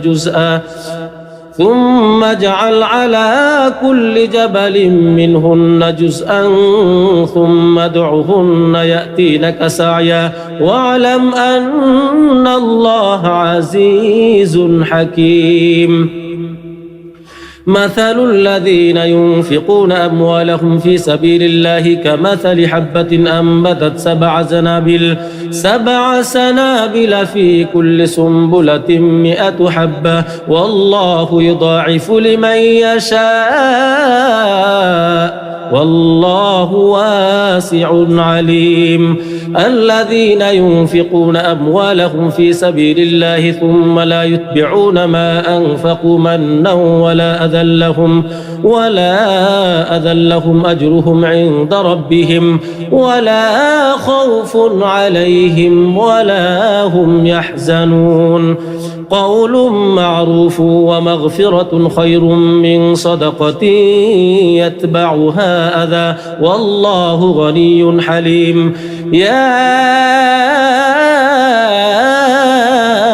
أيها الذين آمنوا لا تبطلوا صدقاتكم بالمن والأذى كالذي ينفق ماله رئاء الناس ولا يؤمن بالله واليوم الآخر فمثله كمثل صفوان عليه تراب فأصابه وابل فتركه صلدا لا يقدرون على شيء مما كسبوا والله لا يهدي القوم الكافرين. ومثل الذين ينفقون أموالهم ابتغاء مرضات الله وتثبيتا من أنفسهم كمثل جنة بربوة أصابها وابل فآتت أكلها ضعفين فإن لم يصبها وابل فطل والله بما تعملون بصير. أيود أحدكم أن تكون له جنة من نخيل وأعناب تجري من تحتها الأنهار له فيها من كل الثمرات وأصابه الكبر وله ذرية ضعفاء فأصابها إعصار فيه نار فاحترقت كذلك يبين الله لكم الآيات لعلكم تتفكرون. يا أيها الذين آمنوا أنفقوا من طيبات ما كسبتم ومما أخرجنا لكم من الأرض ولا تيمموا الخبيث منه تنفقون ولستم بآخذيه إلا أن تغمضوا فيه واعلموا أن الله غني حميد. الشيطان يعدكم الفقر ويأمركم بالفحشاء والله يعدكم مغفرة منه وفضلا والله واسع عليم. يؤتي الحكمة من يشاء ومن يؤت الحكمة فقد أوتي خيرا كثيرا وما يذكر إلا أولو الألباب. وما أنفقتم من نفقة أو نذرتم من نذر فإن الله يعلم وما للظالمين من أنصار. إن تبدوا الصدقات فنعما هي وإن تخفوها وتؤتوها الفقراء فهو خير لكم ويكفر عنكم من سيئاتكم والله بما تعملون خبير. ليس عليك هداهم ولكن الله يهدي من يشاء وما تنفقوا من خير فلأنفسكم وما تنفقون إلا ابتغاء وجه الله وما تنفقوا من خير يوفى إليكم وأنتم لا تظلمون. للفقراء الذين أحصروا في سبيل الله لا يستطيعون ضربا في الأرض يحسبهم الجاهل أغنياء من التعفف تعرفهم بسيماهم لا يسألون الناس إلحافا وما تنفقوا من خير فإن الله به عليم الذين ينفقون أموالهم بالليل والنهار سرا وعلانية فلهم أجرهم عند ربهم ولا خوف عليهم ولا هم يحزنون الذين يأكلون الربا لا يقومون إلا كما يقوم الذي يتخبطه الشيطان من المس ذلك بأنهم قالوا إنما البيع مثل الربا وأحل الله البيع وحرم الربا فمن جاءه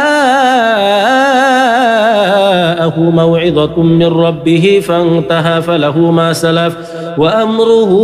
إلى الله ومن عاد فأولئك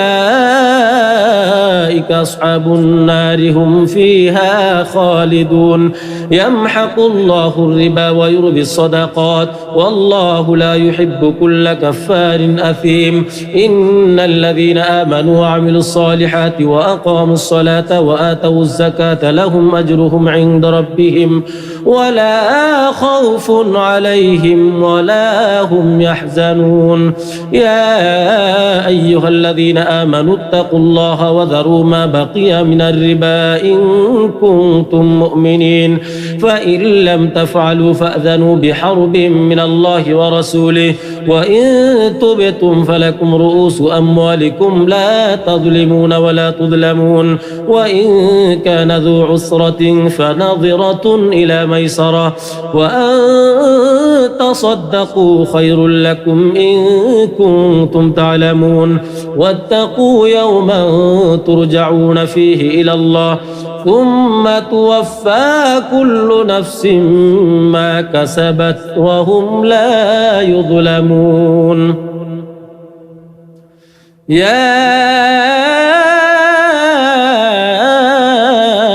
أيها الذين آمنوا إذا تداينتم بدين إلى أجل مسمى فاكتبوه وليكتب بينكم كاتب بالعدل ولا يأب كاتب أن يكتب كما علمه الله فليكتب وليملل الذي عليه الحق وليتق الله ربه ولا يبخس منه شيئا فإن كان الذي عليه الحق سفيها أو ضعيفا أو لا يستطيع أن يمله فليملل وليه بالعدل واستشهدوا شهيدين من رجالكم فإن لم يكونا رجلين فرجل وامرأتان ممن ترضون من الشهداء أن تضل إحداهما فتذكر إحداهما الأخرى ولا يأبى الشهداء إذا ما دعوا ولا تسأموا أن تكتبوه صغيرا أو كبيرا إلى أجله ذلكم أقسط عند الله وأقوم للشهادة وأدنى ألا ترتابوا إلا أن تكون تجارة حاضرة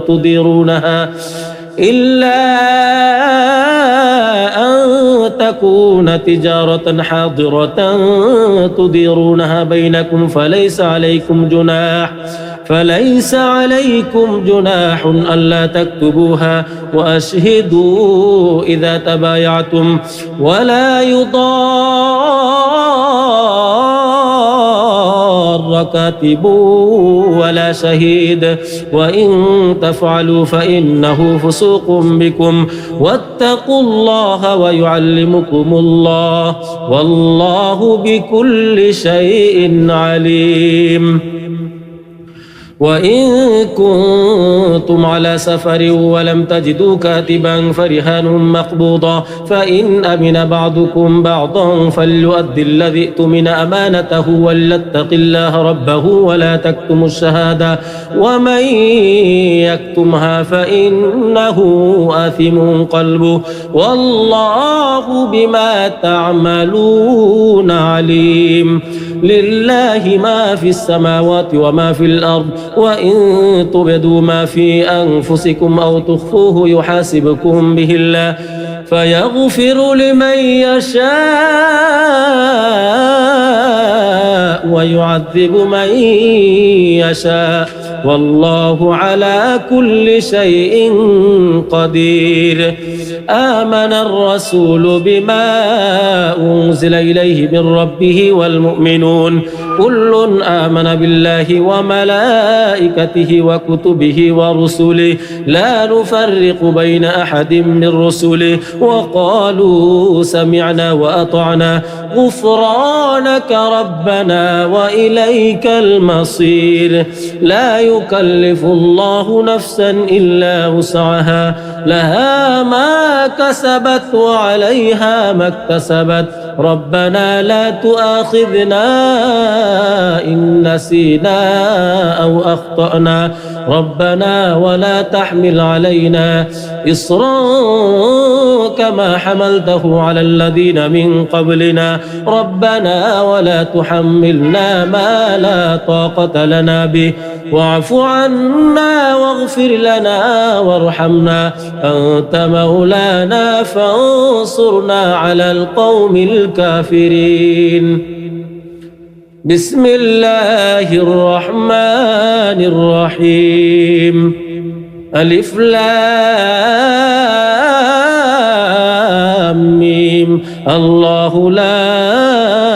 إله إلا هو الحي القيوم نزل عليك الكتاب بالحق مصدقا لما بين يديه وأنزل التوراة والإنجيل من قبل هدى للناس وأنزل الفرقان إن الذين كفروا بآيات الله لهم عذاب شديد والله عزيز ذو انتقام. إن الله لا يخفى عليه شيء في الأرض ولا في السماء هو الذي يصوركم في الأرحام كيف يشاء لا إله إلا هو العزيز الحكيم. هو الذي أنزل عليك الكتاب منه آيات محكمات هن أم الكتاب وأخر متشابهات فأما الذين في قلوبهم زيغ فيتبعون ما تشابه منه ابتغاء الفتنة وابتغاء تأويله وما يعلم تأويله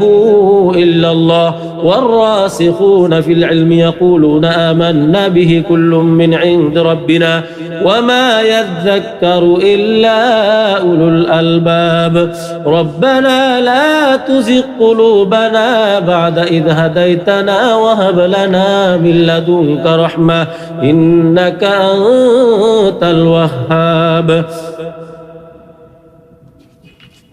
ربنا إنك جامع الناس ليوم لا ريب فيه إن الله لا يخلف الميعاد. إن الذين كفروا لن تغني عنهم أموالهم ولا أولادهم من الله شيئا وأولئك هم وقود النار كدأب آل فرعون والذين من قبلهم كذبوا بآياتنا فأخذهم الله بذنوبهم والله شديد العقاب. قل للذين كفروا ستغلبون وتحشرون إلى جهنم وبئس المهاد. قد كان لكم آية في فئتين التقتا فئة تقاتل في سبيل الله وأخرى كافرة يرونهم مثليهم رأي العين والله يؤيد بنصره من يشاء إن في ذلك لعبرة لأولي الأبصار. زين للناس حب الشهوات من النساء والبنين والقناطير المقنطرة من الذهب والفضة والخيل المسومة والأنعام والحرث ذلك متاع الحياة الدنيا والله عنده حسن المآب. قل أنبئكم بخير من ذلكم للذين اتقوا عند ربهم جنات تجري من تحتها الأنهار خالدين فيها وأزواج مطهرة ورضوان من الله والله بصير بالعباد الذين يقولون ربنا إننا آمنا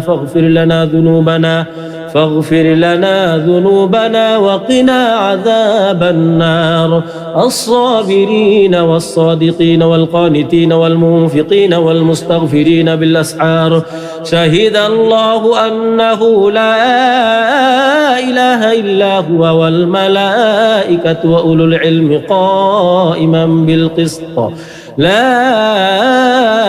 إله إلا هو العزيز الحكيم إن الدين عند الله الإسلام وما اختلف الذين أوتوا الكتاب إلا من بعد ما جاءهم العلم بغيا بينهم ومن يكفر بآيات الله فإن الله سريع الحساب فإن حاجوك فقل أسلمت وجهي لله ومن اتبعن وقل للذين أوتوا الكتاب والأميين أسلمتم فإن أسلموا فقد اهتدوا وإن تولوا فإنما عليك البلاغ والله بصير بالعباد إن الذين يكفرون بآيات الله ويقتلون النبيين بغير حق ويقتلون الذين يأمرون بالقسط من الناس فبشرهم بعذاب أليم أولئك الذين حبطت أعمالهم في الدنيا والآخرة وما لهم من ناصرين ألم تر إلى الذين أوتوا نصيبا من الكتاب يدعون إلى كتاب الله ليحكم بينهم ثم يتولى فريق منهم وهم معرضون ذلك بأنهم قالوا لن تمسنا النار إلا أياما معدودات وغرهم في دينهم ما كانوا يفترون فكيف إذا جمعناهم ليوم لا ريب فيه ووفيت كل نفس ما كسبت وهم لا يظلمون قل اللهم مالك الملك تؤتي الملك من تشاء وتنزع الملك ممن تشاء وتعز من تشاء وتذل من تشاء بيدك الخير إنك على كل شيء قدير تولج الليل في النهار وتولج النهار في الليل وتخرج الحي من الميت وتخرج الميت من الحي وترزق من تشاء بغير حساب لا يتخذ المؤمنون الكافرين أولياء من دون المؤمنين ومن يفعل ذلك فليس من الله في شيء إلا أن تتقوا منهم تقاه ويحذركم الله نفسه وإلى الله المصير قل إن تخفوا ما في صدوركم أو تبدوه يعلمه الله ويعلم ما في السماوات وما في الأرض والله على كل شيء قدير يوم تجد كل نفس ما عملت من خير محضرا وما عملت من سوء تود لو أن بينها وبينه أمدا بعيدا ويحذركم الله نفسه والله رؤوف بالعباد قل إن كنتم تحبون الله فاتبعوني يحببكم الله ويغفر لكم ذنوبكم والله غفور رحيم قل أطيعوا الله والرسول فإن تولوا فإن الله لا يحب الكافرين إن الله اصطفى آدم ونوحا وآل إبراهيم وآل عمران على العالمين ذرية بعضها من بعض والله سميع عليم. إذ قالت امرأة عمران رب إني نذرت لك ما في بطني محررا فتقبل مني إنك أنت السميع العليم. فلما وضعتها قالت رب إني وضعتها أنثى والله أعلم بما وضعت وليس الذكر كالأنثى وإني سميتها مريم وإني أعيذها بك وذريتها من الشيطان الرجيم. فتقبلها ربها بقبول حسن وأنبتها نباتا حسنا وكفلها زكريا. كلما دخل عليها زكريا المحراب وجد عندها رزقا قال يا مريم أنى لك هذا قالت هو من عند الله إن الله يرزق من يشاء بغير حساب. هنالك دعا زكريا ربه قال رب هب لي من لدنك ذرية طيبة إنك سميع الدعاء. فنادته الملائكة وهو قائم يصلي في المحراب أن الله يبشرك بيحيى مصدقا بكلمة من الله وسيدا وحصورا ونبيا من الصالحين. قال رب أنى يكون لي غلام وقد بلغني الكبر وامرأتي عاقر قال كذلك الله يفعل ما يشاء. قال رب اجعل لي آية قال آيتك ألا تكلم الناس 3 أيام إلا رمزا واذكر ربك كثيرا وسبح بالعشي والإبكار. وإذ قالت الملائكة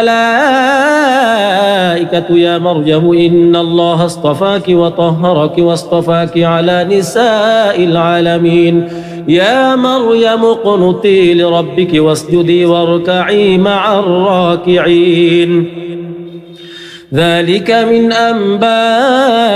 الغيب نوحيه إليك وما كنت لديهم إذ يلقون أقلامهم أيهم يكفل مريم وما كنت لديهم إذ يختصمون. إذ قالت الملائكة يا مريم إن الله يبشرك بكلمة منه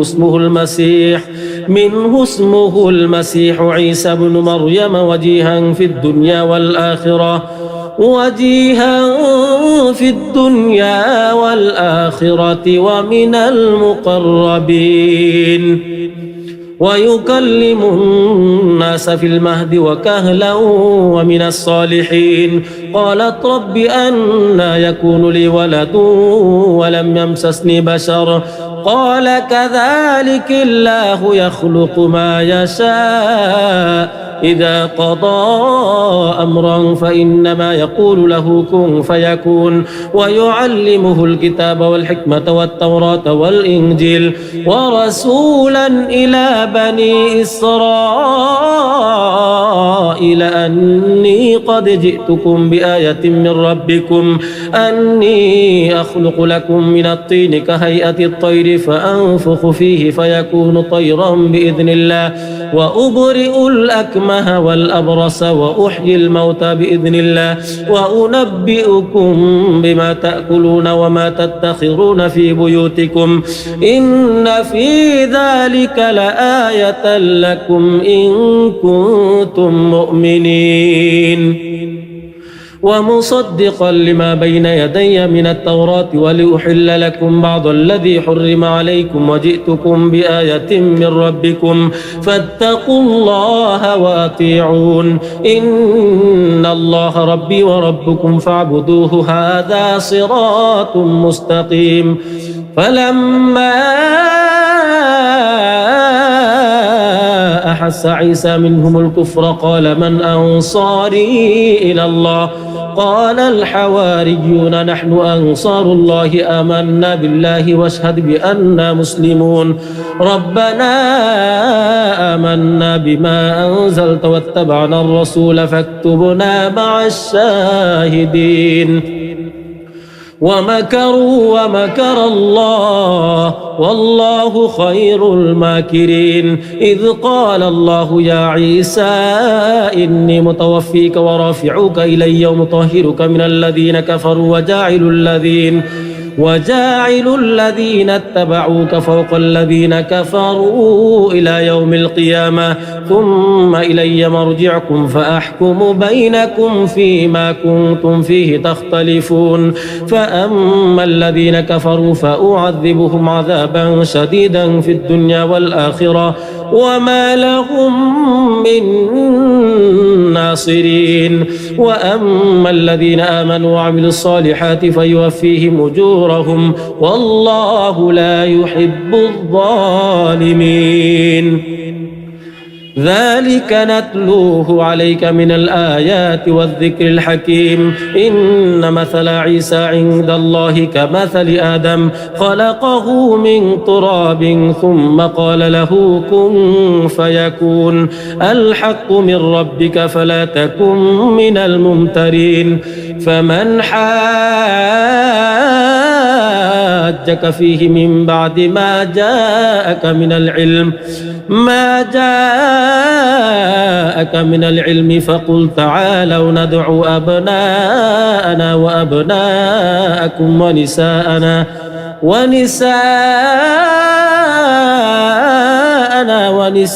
ونساءكم وأنفسنا وأنفسكم ثم نبتهل فنجعل لعنة الله على الكاذبين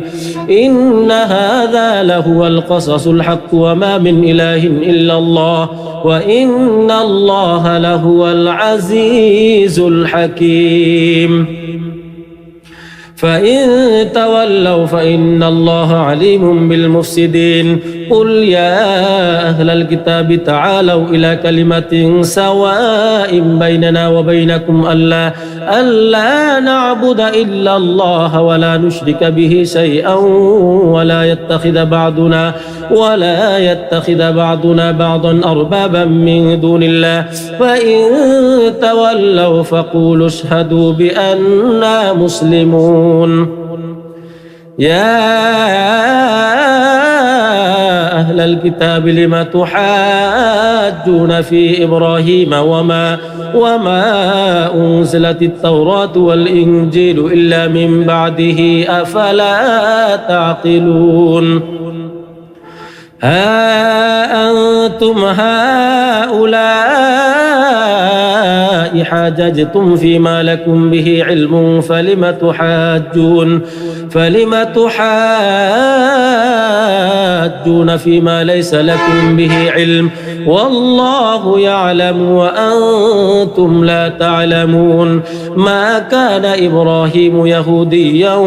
ولا نصرانيا ولكن كان حنيفا مسلما وما كان من المشركين إن أولى الناس بإبراهيم للذين اتبعوه وهذا النبي والذين آمنوا والله ولي المؤمنين ودت طائفة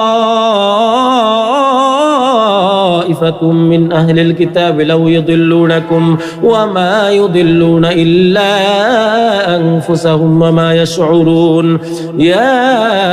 أهل الكتاب لم تكفرون بآيات الله وأنتم تشهدون يا أهل الكتاب لم تلبسون الحق بالباطل وتكتمون الحق وأنتم تعلمون وقالت طائفة من أهل الكتاب آمنوا بالذي أنزل على الذين آمنوا وجه النهار وجه النهار واكفروا آخره لعلهم يرجعون ولا تؤمنوا إلا لمن تبع دينكم قل إن الهدى هدى الله أن يؤتى أحد مثل ما أوتيتم أو يحاجوكم عند ربكم قل إن الفضل بيد الله يؤتيه من يشاء والله واسع عليم يختص برحمته من يشاء والله ذو الفضل العظيم ومن أهل الكتاب من إن تأمنه بقنطار يؤده إليك ومنهم من إن تأمنه بدينار لا يؤده إليك إلا ما دمت عليه قائما ذلك بأنهم قالوا ليس علينا في الأميين سبيل ويقولون على الله الكذب وهم يعلمون بلى من أوفى بعهده واتقى فإن الله يحب المتقين إن الذين يشترون بعهد الله وأيمانهم ثمنا قليلا أولئك لا خلاق لهم في الآخرة ولا يكلمهم الله ولا ينظر إليهم يوم القيامة ولا يزكيهم ولهم عذاب أليم وإن منهم لفريقا يلوون ألسنتهم بالكتاب لتحسبوه من الكتاب وما هو من الكتاب ويقولون هو من عند الله وما هو من عند الله ويقولون على الله الكذب وهم يعلمون ما كان لبشر أن يؤتيه الله الكتاب والحكم والنبوة ثم يقول للناس كونوا عبادا لي من دون الله ولكن كونوا ربانيين بما كنتم تعلمون الكتاب وبما كنتم تدرسون ولا يأمركم أن تتخذوا الملائكة والنبيين أربابا أيأمركم بالكفر بعد إذ أنتم مسلمون وإذ أخذ الله ميثاق النبيين لما آتيتكم من كتاب وحكمة ثم جاءكم رسول مصدق لما معكم لتؤمنن به ولتنصرنه قال أأقررتم وأخذتم على ذلكم إصري قالوا أقررنا قال فاشهدوا وأنا معكم من الشاهدين فمن تولى بعد ذلك فأولئك هم الفاسقون أفغير دين الله يبغون وله أسلم من في السماوات والأرض طوعا وكرها وإليه يرجعون قل آمنا بالله وما أنزل علينا وما أنزل على إبراهيم وإسماعيل وإسحاق ويعقوب والأسباط وما أوتي موسى وعيسى والنبيون من ربهم لا نفرق بين أحد منهم ونحن له مسلمون ومن يبتغ غير الإسلام دينا فلن يقبل منه وهو في الآخرة من الخاسرين كيف يهدي الله قوما كفروا بعد إيمانهم وشهدوا أن الرسول حق وجاءهم البينات والله لا يهدي القوم الظالمين أولئك جزاؤهم أن عليهم لعنة الله والملائكة والناس أجمعين خالدين فيها لا يخفف عنهم العذاب ولا هم ينظرون إلا الذين تابوا من بعد ذلك وأصلحوا فإن الله غفور رحيم. إن الذين كفروا بعد إيمانهم ثم ازدادوا كفرا لن تقبل توبتهم وأولئك هم الضالون. إن الذين كفروا وماتوا وهم كفار فلن يقبل من أحدهم ملء الأرض ذهبا ولو افتدى به أولئك لهم عذاب أليم وما لهم من ناصرين. تلك الرسل فضلنا بعضهم على بعض منهم من كلم الله ورفع بعضهم درجات وآتينا عيسى ابن مريم البينات وأيدناه بروح القدس ولو شاء الله ما اقتتل الذين من بعد ما جاءتهم البينات ولكن اختلفوا فمنهم من آمن ومنهم من كفر ولو شاء الله ما اقتتلوا ولكن الله يفعل ما يريد. يا أيها الذين آمنوا أنفقوا مما رزقناكم من قبل أن يأتي يوم لا بيع فيه ولا خلة ولا شفاعة والكافرون هم الظالمون. الله لا إله إلا هو الحي القيوم لا تأخذه سنة ولا نوم له ما في السماوات وما في الأرض من ذا الذي يشفع عنده إلا بإذنه يعلم ما بين أيديهم وما خلفهم ولا يحيطون بشيء من علمه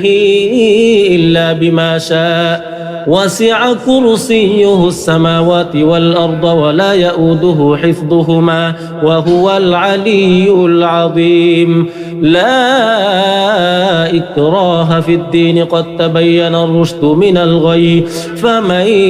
يكفر بالطاغوت ويؤمن بالله فقد استمسك بالعروة الوثقى لا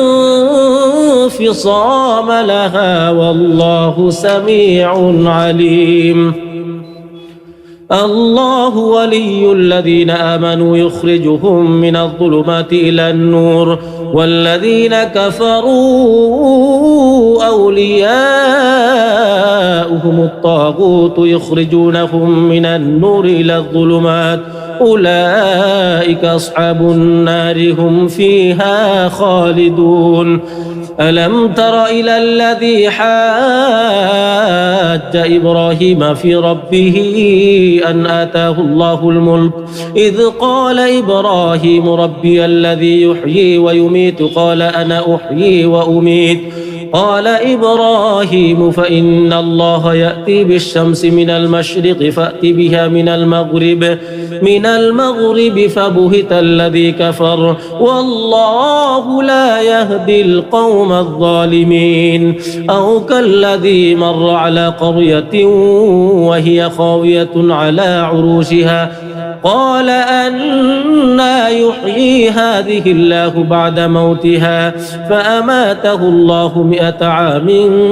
ثم بعثه قال كم لبثت قال لبثت يوما أو بعض يوم قال بل لبثت 100 عام فانظر إلى طعامك وشرابك لم يتسنه وانظر إلى حمارك ولنجعلك آية للناس ولنجعلك آية للناس وانظر إلى العظام كيف ننشزها ثم نكسوها لحما فلما تبين له قال أعلم أن الله على كل شيء قدير وإذ قال إبراهيم رب أرني كيف تحيي الموتى قال أولم تؤمن قال بلى ولكن ليطمئن قلبي قال فخذ 4 من الطير فاصرهن إليك ثم اجعل على كل جبل منهن جزءا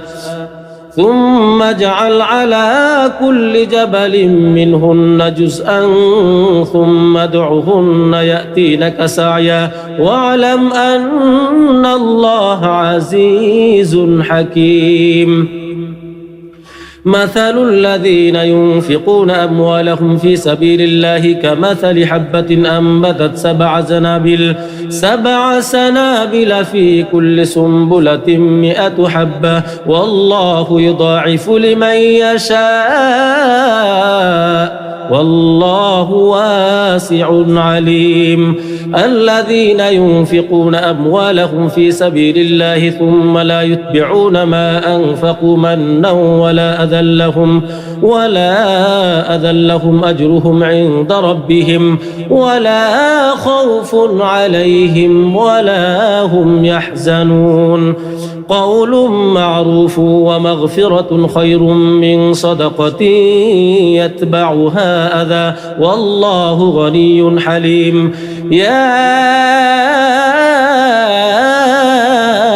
أيها الذين آمنوا لا تبطلوا صدقاتكم بالمن والأذى كالذي ينفق ماله رئاء الناس ولا يؤمن بالله واليوم الآخر فمثله كمثل صفوان عليه تراب فأصابه وابل فتركه صلدا لا يقدرون على شيء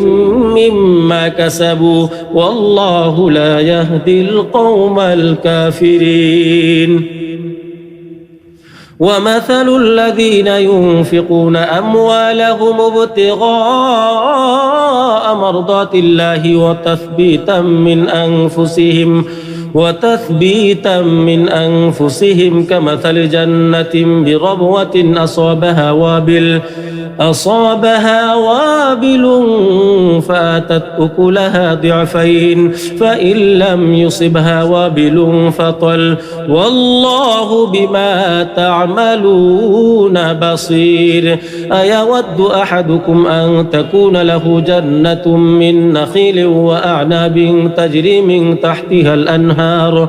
له فيها من كل الثمرات وأصابه الكبر وله ذرية ضعفاء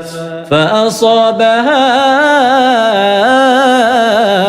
إعصار فيه نار فاحترقت كذلك يبين الله لكم الآيات لعلكم تتفكرون يا أيها الذين آمنوا أنفقوا من طيبات ما كسبتم ومما أخرجنا لكم من الأرض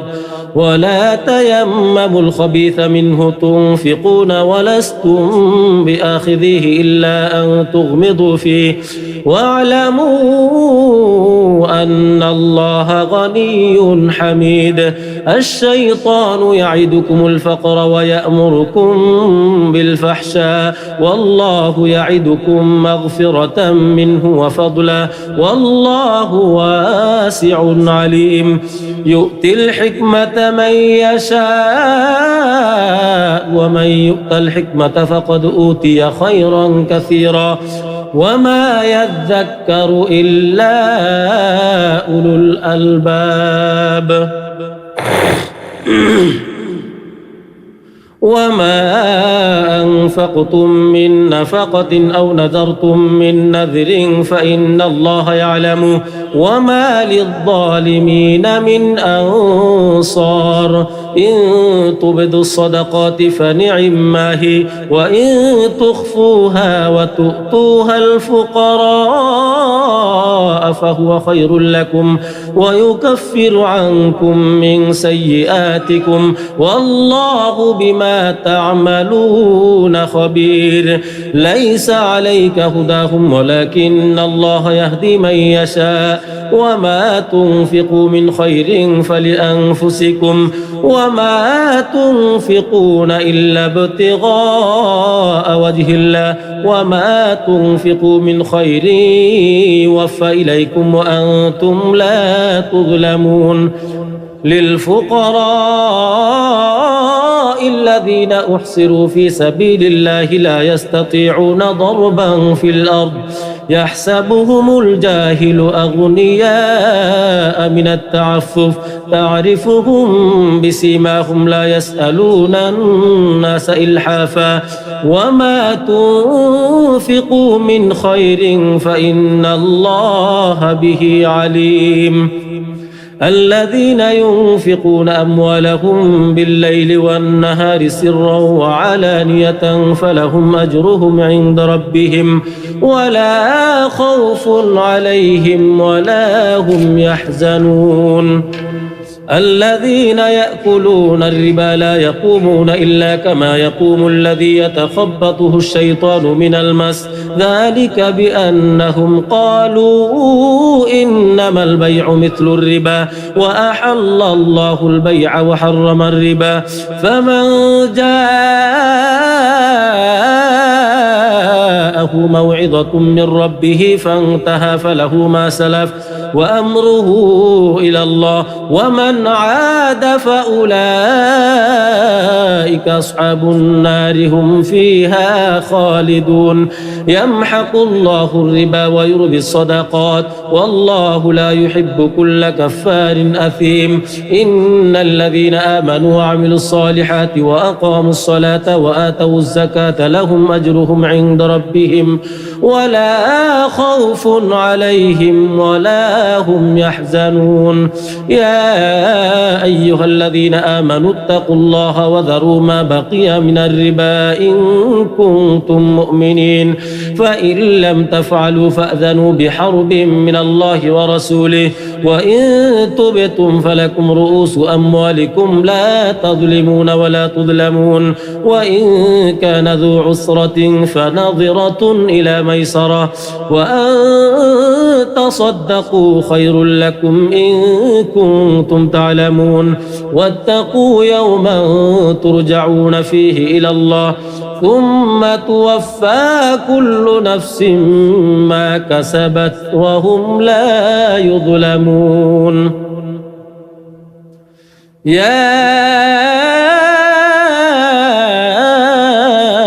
أيها الذين آمنوا إذا تداينتم بدين إلى أجل مسمى فاكتبوه وليكتب بينكم كاتب بالعدل ولا يأب كاتب أن يكتب كما علمه الله فليكتب وليملل الذي عليه الحق وليتق الله ربه ولا يبخس منه شيئا فإن كان الذي عليه الحق سفيها أو ضعيفا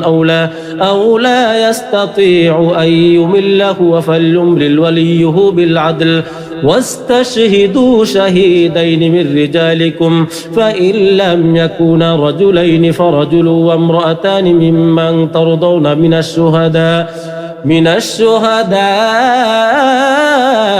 أن تضل إحداهما فتذكر إحداهما الأخرى ولا يأبى الشهداء إذا ما دعوا ولا تسأموا أن تكتبوه صغيرا أو كبيرا إلى أجله ذلكم أقسط عند الله وأقوم للشهادة وأدنى ألا ترتابوا إلا أن تكون تجارة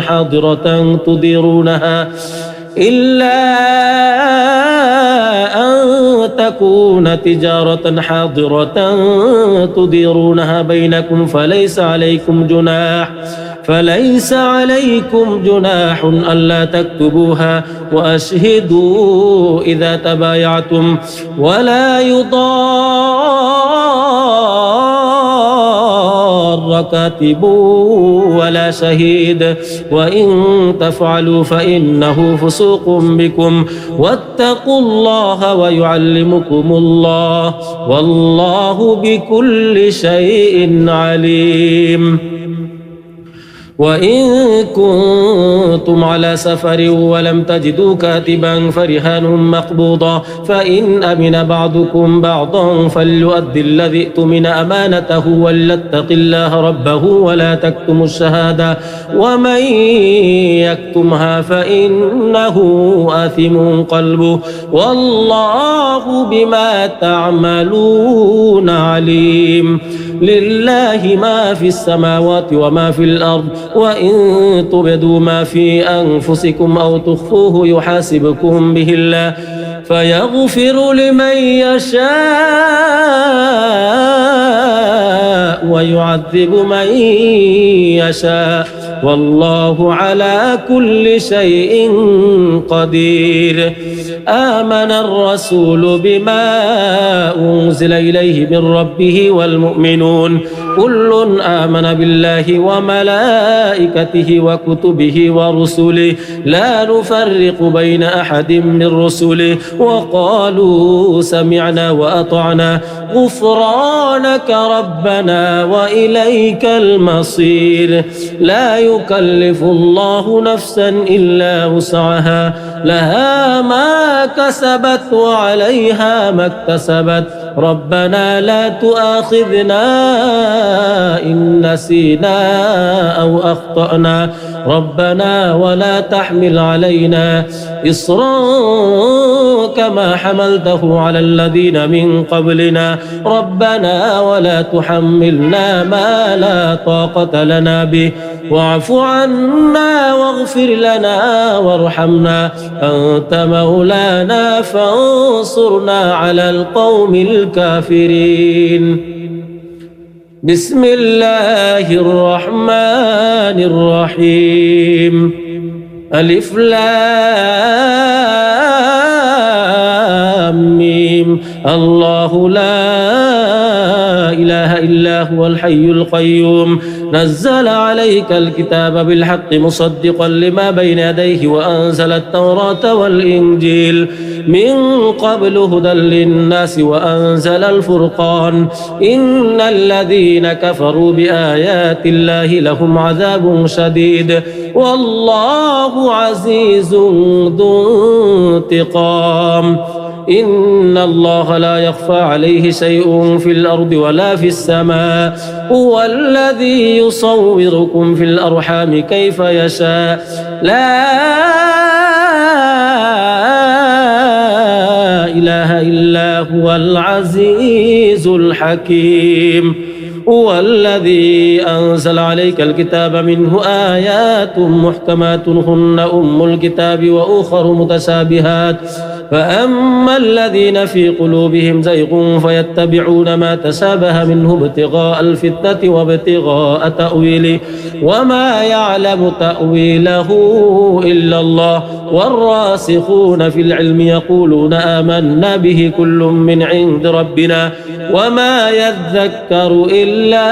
أولو الألباب. ربنا لا تزغ قلوبنا بعد إذ هديتنا وهب لنا من لدنك رحمة إنك أنت الوهاب. ربنا إنك جامع الناس ليوم لا ريب فيه إن الله لا يخلف الميعاد. إن الذين كفروا لن تغني عنهم أموالهم ولا أولادهم من الله شيئا وأولئك هم وقود النار كدأب آل فرعون والذين من قبلهم كذبوا بآياتنا فأخذهم الله بذنوبهم والله شديد العقاب. قل للذين كفروا ستغلبون وتحشرون إلى جهنم وبئس المهاد. قد كان لكم آية في فئتين التقتا فئة تقاتل في سبيل الله وأخرى كافرة يرونهم مثليهم رأي العين والله يؤيد بنصره من يشاء إن في ذلك لعبرة لأولي الأبصار زين للناس حب الشهوات من النساء والبنين والقناطير المقنطرة من الذهب والفضة والخيل المسومة والأنعام والحرث ذلك متاع الحياة الدنيا والله عنده حسن المآب قل أنبئكم بخير من ذلكم للذين اتقوا عند ربهم جنات تجري من تحتها الأنهار خالدين فيها وأزواج مطهرة ورضوان من الله والله بصير بالعباد الذين يقولون ربنا إننا آمنا فاغفر لنا ذنوبنا وقنا عذاب النار الصابرين والصادقين والقانتين والمنفقين والمستغفرين بالأسحار شهد الله أنه لا إله إلا هو والملائكة وأولو العلم قائما بالقسط لا إله إلا هو العزيز الحكيم إن الدين عند الله الإسلام وما اختلف الذين أوتوا الكتاب إلا من بعد ما جاءهم العلم بغيا بينهم ومن يكفر بآيات الله فإن الله سريع الحساب فإن حاجوك فقل أسلمت وجهي لله ومن اتبعن وقل للذين أوتوا الكتاب والأميين أسلمتم فإن أسلموا فقد اهتدوا وإن تولوا فإنما عليك البلاغ والله بصير بالعباد إن الذين يكفرون بآيات الله ويقتلون النبيين بغير حق ويقتلون الذين يأمرون بالقسط من الناس فبشرهم بعذاب أليم أولئك الذين حبطت أعمالهم في الدنيا والآخرة وما لهم من ناصرين ألم تر إلى الذين أوتوا نصيبا من الكتاب يدعون إلى كتاب الله ليحكم بينهم ثم يتولى فريق منهم وهم معرضون ذلك بأنهم قالوا لن تمسنا النار إلا أياما معدودات وغرهم في دينهم ما كانوا يفترون فكيف إذا جمعناهم ليوم لا ريب فيه ووفيت كل نفس ما كسبت وهم لا يظلمون قل اللهم مالك الملك تؤتي الملك من تشاء وتنزع الملك ممن تشاء وتعز من تشاء وتذل من تشاء بيدك الخير إنك على كل شيء قدير تولج الليل في النهار وتولج النهار في الليل وتخرج الحي من الميت وتخرج الميت من الحي وترزق من تشاء بغير حساب لا يتخذ المؤمنون الكافرين أولياء من دون المؤمنين ومن يفعل ذلك فليس من الله في شيء إلا أن تتقوا منهم تقاه ويحذركم الله نفسه وإلى الله المصير قل إن تخفوا ما في صدوركم أو تبدوه يعلمه الله ويعلم ما في السماوات وما في الأرض والله على كل شيء قدير يوم تجد كل نفس ما عملت من خير محضرا وما عملت من سوء تود لو أن بينها وبينه أمدا بعيدا ويحذركم الله نفسه والله رؤوف بالعباد قل إن كنتم تحبون الله فاتبعوني يحببكم الله ويغفر لكم ذنوبكم والله غفور رحيم قل أطيعوا الله والرسول فإن تولوا فإن الله لا يحب الكافرين إن الله اصطفى آدم ونوحا وآل إبراهيم وآل عمران على العالمين ذرية بعضها من بعض والله سميع عليم إذ قالت امرأة عمران رب إني نذرت لك ما في بطني محررا فتقبل مني إنك أنت السميع العليم فلما وضعتها قالت رب إني وضعتها أنثى والله أعلم بما وضعت وليس الذكر كالأنثى وإني سميتها مريم وإني أعيدها بك وذريتها من الشيطان الرجيم فتقبلها ربها بقبول حسن وأنبتها نباتا حسنا وكفلها زكريا كلما دخل عليها زكريا المحراب وجد عندها رزقا قال يا مريم أنى لك هذا قالت هو من عند الله إن الله يرزق من يشاء بغير حساب هنالك دعا زكريا ربه قال رب هب لي من لدنك ذرية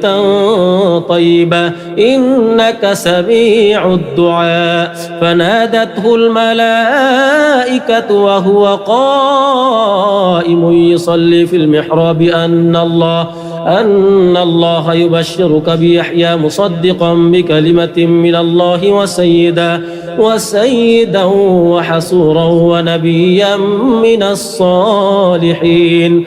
قال رب أنى يكون لي غلام وقد بلغني الكبر وامرأتي عاقر قال كذلك الله يفعل ما يشاء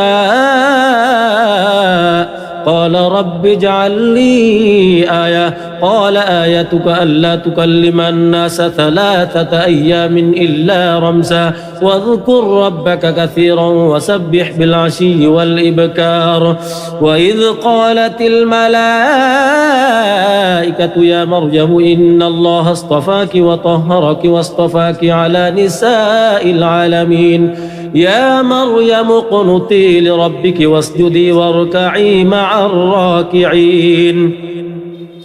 ذلك من أنباء الغيب نوحيه إليك وما كنت لديهم إذ يلقون أقلامهم أيهم يكفل مريم وما كنت لديهم إذ يختصمون إذ قالت الملائكة يا مريم إن الله يبشرك بكلمة منه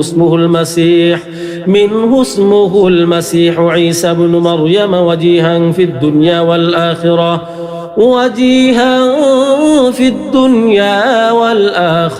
ومن المقربين ويكلم الناس في المهد وكهلا ومن الصالحين قالت رب أنى يكون لي ولد ولم يمسسني بشر قال كذلك الله يخلق ما يشاء إذا قضى أمرا فإنما يقول له كن فيكون ويعلمه الكتاب والحكمة والتوراة والإنجيل ورسولا إلى بني إسرائيل أني قد جئتكم بآية من ربكم أني أخلق لكم من الطين كهيئة الطير فأنفخ فيه فيكون طيرا بإذن الله وأبرئ الأكمه والأبرص وأحيي الموتى بإذن الله وأنبئكم بما تأكلون وما تدخرون في بيوتكم إن في ذلك لآية لكم إن كنتم مؤمنين ومصدقا لما بين يدي من التوراة ولأحل لكم بعض الذي حرم عليكم وجئتكم بآية من ربكم فاتقوا الله وأطيعون إن الله ربي وربكم فاعبدوه هذا صراط مستقيم فلما أحس عيسى منهم الكفر قال من أنصاري إلى الله قال الحواريون نحن أنصار الله آمنا بالله واشهد بأننا مسلمون ربنا آمنا بما أنزلت واتبعنا الرسول فاكتبنا مع الشاهدين ومكروا ومكر الله والله خير الماكرين إذ قال الله يا عيسى إني متوفيك ورافعك إلي ومطهرك من الذين كفروا وجاعل الذين اتبعوك فوق الذين كفروا إلى يوم القيامة ثم إلي مرجعكم فأحكم بينكم فيما كنتم فيه تختلفون فأما الذين كفروا فأعذبهم عذابا شديدا في الدنيا والآخرة وما لهم من ناصرين وأما الذين آمنوا وعملوا الصالحات فيوفيهم أجورهم والله لا يحب الظالمين ذلك نتلوه عليك من الآيات والذكر الحكيم إن مثل عيسى عند الله كمثل آدم خلقه من تراب ثم قال له كن فيكون الحق من ربك فلا تكن من الممترين فمن حاجك فيه من بعد ما جاءك من العلم فقل تعالوا ندعو أبناءنا وأبناءكم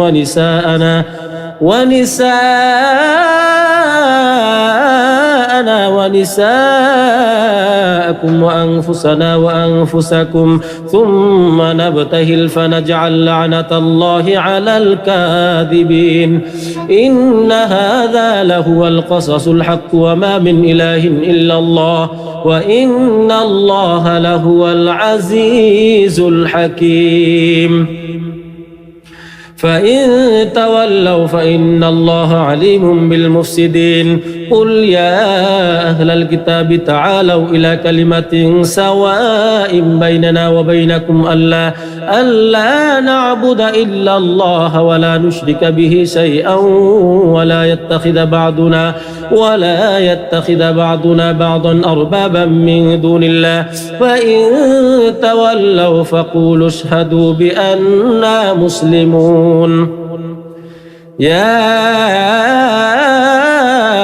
أهل الكتاب لم تحاجون في إبراهيم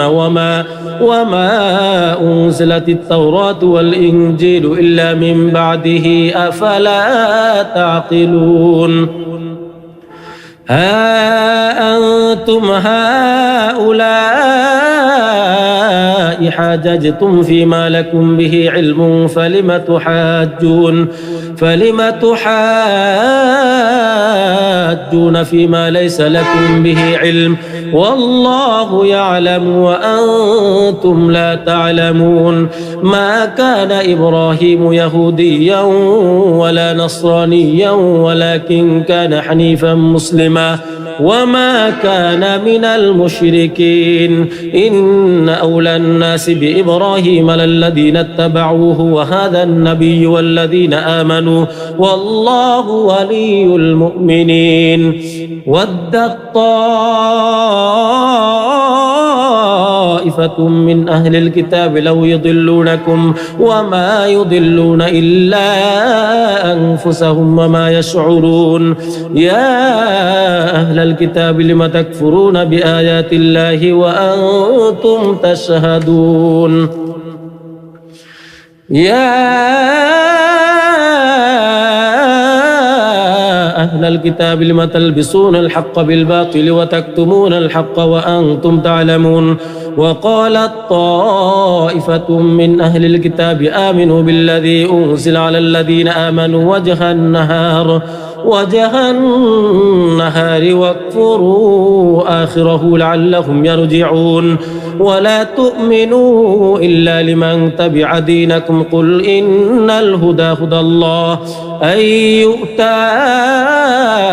أحد مثل ما أوتيتم أو يحاجوكم عند ربكم قل إن الفضل بيد الله يؤتيه من يشاء والله واسع عليم يختص برحمته من يشاء والله ذو الفضل العظيم ومن أهل الكتاب من إن تأمنه بقنطار يؤده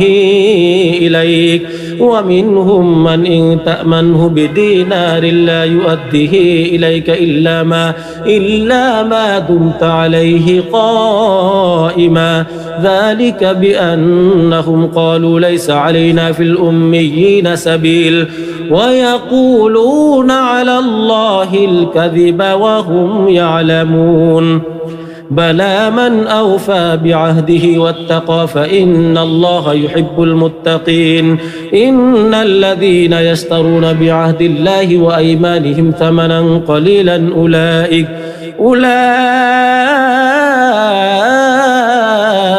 لا خلاق لهم في الآخرة ولا يكلمهم الله ولا ينظر إليهم يوم القيامة ولا يزكيهم ولهم عذاب أليم وإن منهم لفريقا يلوون ألسنتهم بالكتاب لتحسبوه من الكتاب وما هو من الكتاب ويقولون هو من عند الله وما هو من عند الله ويقولون على الله الكذب وهم يعلمون ما كان لبشر أن يؤتيه الله الكتاب والحكم والنبوة ثم يقول للناس كونوا عبادا لي من دون الله ولكن كونوا ربانيين بما كنتم تعلمون الكتاب وبما كنتم تدرسون ولا يأمركم أن تتخذوا الملائكة والنبيين أربابا أيأمركم بالكفر بعد إذ أنتم مسلمون وإذ أخذ الله ميثاق النبيين لما آتيتكم من كتاب وحكمة ثم جاءكم رسول مصدق لما معكم لتؤمنن به ولتنصرنه قال أأقررتم وأخذتم على ذلكم إصري قالوا أقررنا قال فاشهدوا وأنا معكم من الشاهدين فمن تولى بعد ذلك فأولئك هم الفاسقون أفغير دين الله يبغون وله أسلم من في السماوات والأرض طوعا وكرها وإليه يرجعون قل آمنا بالله وما أنزل علينا وما أنزل على إبراهيم وإسماعيل وإسحاق ويعقوب والأسباط وما أوتي موسى وعيسى والنبيون من ربهم لا نفرق بين أحد منهم ونحن له مسلمون ومن يبتغ غير الإسلام دينا فلن يقبل منه وهو في الآخرة من الخاسرين كيف يهدي الله قوما كفروا بعد إيمانهم وشهدوا أن الرسول حق وجاءهم البينات والله لا يهدي القوم الظالمين أولئك جزاؤهم أن عليهم لعنة الله والملائكة والناس أجمعين خالدين فيها لا يخفف عنهم العذاب ولا هم ينظرون إلا الذين تابوا من بعد ذلك وأصلحوا فإن الله غفور رحيم إن الذين كفروا بعد إيمانهم ثم ازدادوا كفرا لن تقبل توبتهم وأولئك هم الضالون إن الذين كفروا وماتوا وهم كفار فلن يقبل من أحدهم ملء الأرض ذهبا ولو افتدى به أولئك لهم عذاب أليم وما لهم من ناصرين تلك الرسل فضلنا بعضهم على بعض منهم من كلم الله ورفع بعضهم درجات وآتينا عيسى ابن مريم البينات وأيدناه بروح القدس ولو شاء الله ما اقتتل الذين من بعد ما جاءتهم البينات ولكن اختلفوا فمنهم من آمن ومنهم من كفر ولو شاء الله ما اقتتلوا ولكن الله يفعل ما يريد يا أيها الذين آمنوا أنفقوا مما رزقناكم من قبل أن يأتي يوم لا بيع فيه ولا خلة ولا شفاعة والكافرون هم الظالمون الله لا إله إلا هو الحي القيوم لا تأخذه سنة ولا نوم له ما في السماوات وما في الأرض من ذا الذي يشفع عنده إلا بإذنه يعلم ما بين أيديهم وما خلفهم ولا يحيطون بشيء من علمه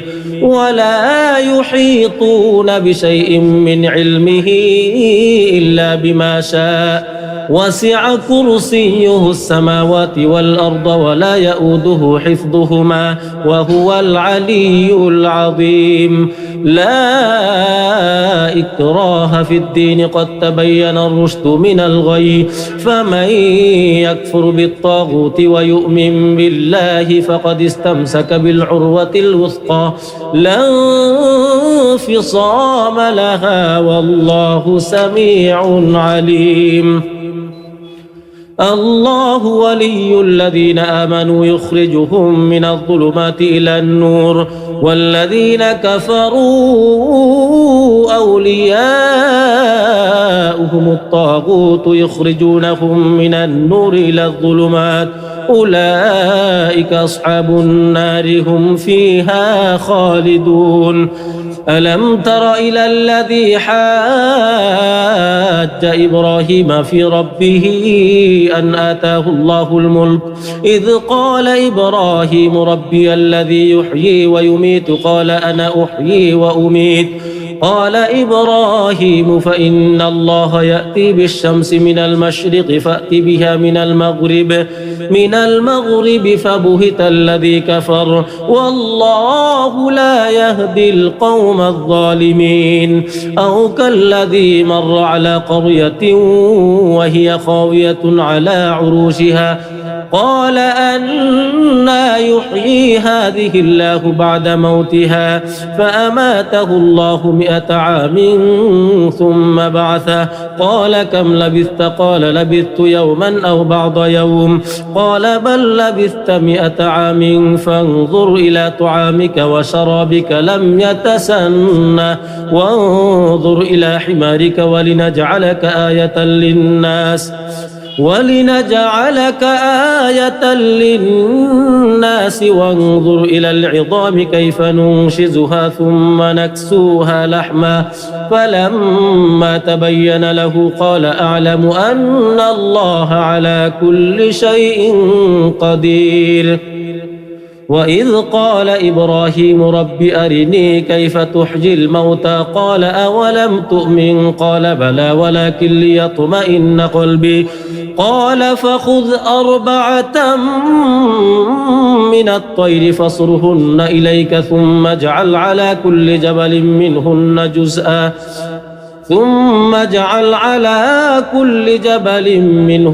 جزءا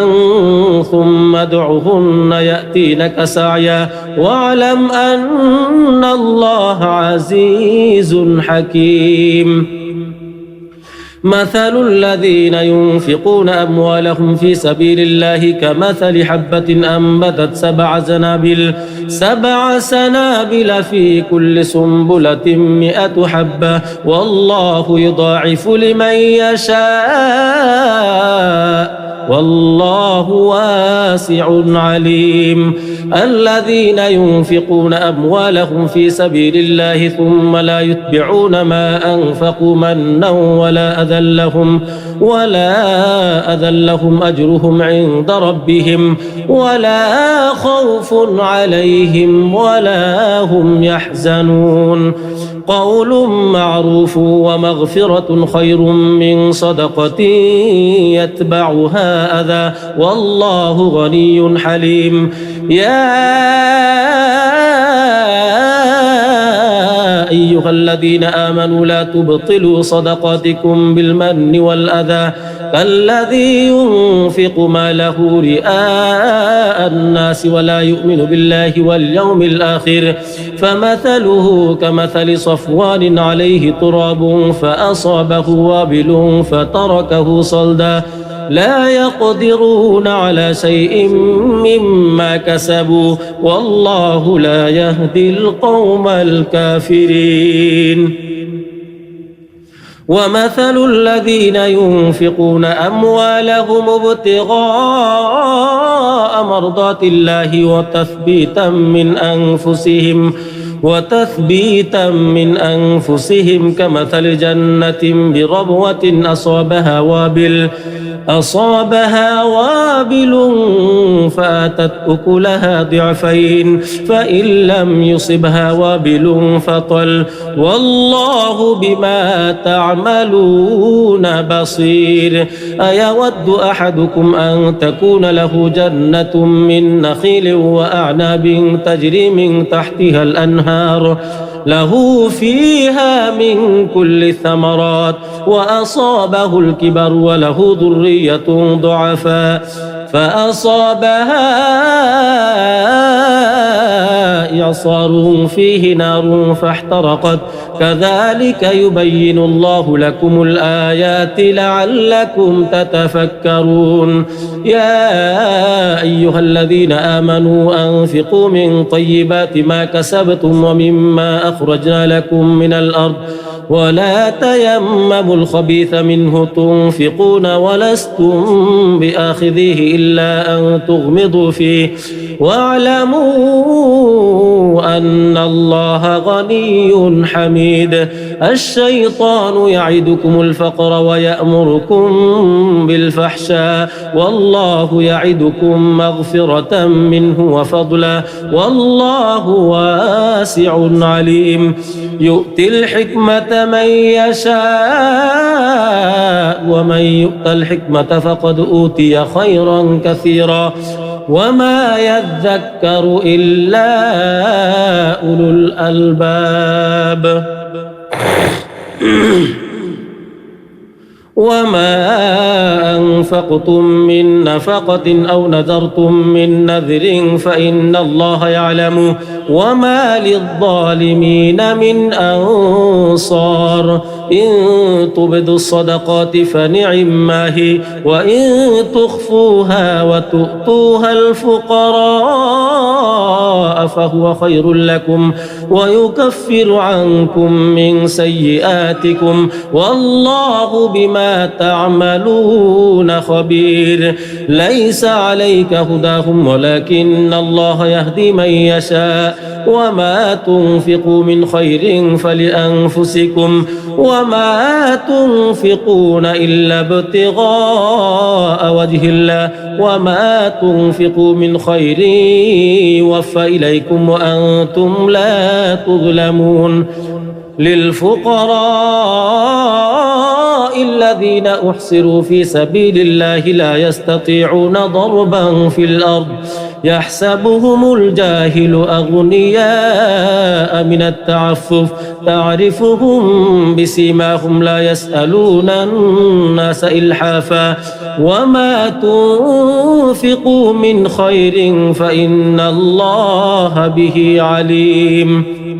الذين ينفقون أموالهم بالليل والنهار سرا وعلانية فلهم أجرهم عند ربهم ولا خوف عليهم ولا هم يحزنون الذين يأكلون الربا لا يقومون إلا كما يقوم الذي يتخبطه الشيطان من المس ذلك بأنهم قالوا إنما البيع مثل الربا وأحل الله البيع وحرم الربا فمن جاءه موعظة من ربه فانتهى فله ما سلف وأمره إلى الله ومن عاد فأولئك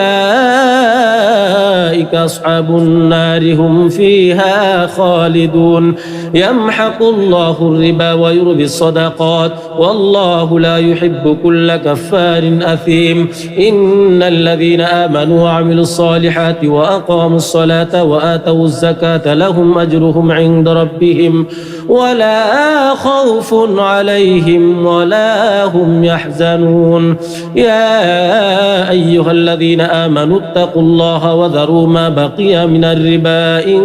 كنتم مؤمنين فإن لم تفعلوا فأذنوا بحرب من الله ورسوله وإن تبتم فلكم رؤوس أموالكم لا تظلمون ولا تظلمون وإن كان ذو عسرة فنظرة إلى ميسرة وأن تصدقوا خير لكم إن كنتم تعلمون واتقوا يوما ترجعون فيه إلى الله ثم توفى كل نفس ما كسبت وهم لا يظلمون يا أيها الذين آمنوا إذا تداينتم بدين إلى أجل مسمى فاكتبوه وليكتب بينكم كاتب بالعدل ولا يأب كاتب أن يكتب كما علمه الله فليكتب وليملل الذي عليه الحق وليتق الله ربه ولا يبخس منه شيئا فإن كان الذي عليه الحق سفيها أو ضعيفا أو لا يستطيع أن يمله فليملل وليه بالعدل واستشهدوا شهيدين من رجالكم فإن لم يكونا رجلين فرجل وامرأتان ممن ترضون من الشهداء أن أن تضل إحداهما فتذكر إحداهما الأخرى ولا يأبى الشهداء إذا ما دعوا ولا تسأموا أن تكتبوه صغيرا أو كبيرا إلى أجله ذلكم أقسط عند الله وأقوم للشهادة وأدنى ألا ترتابوا إلا أن تكون تجارة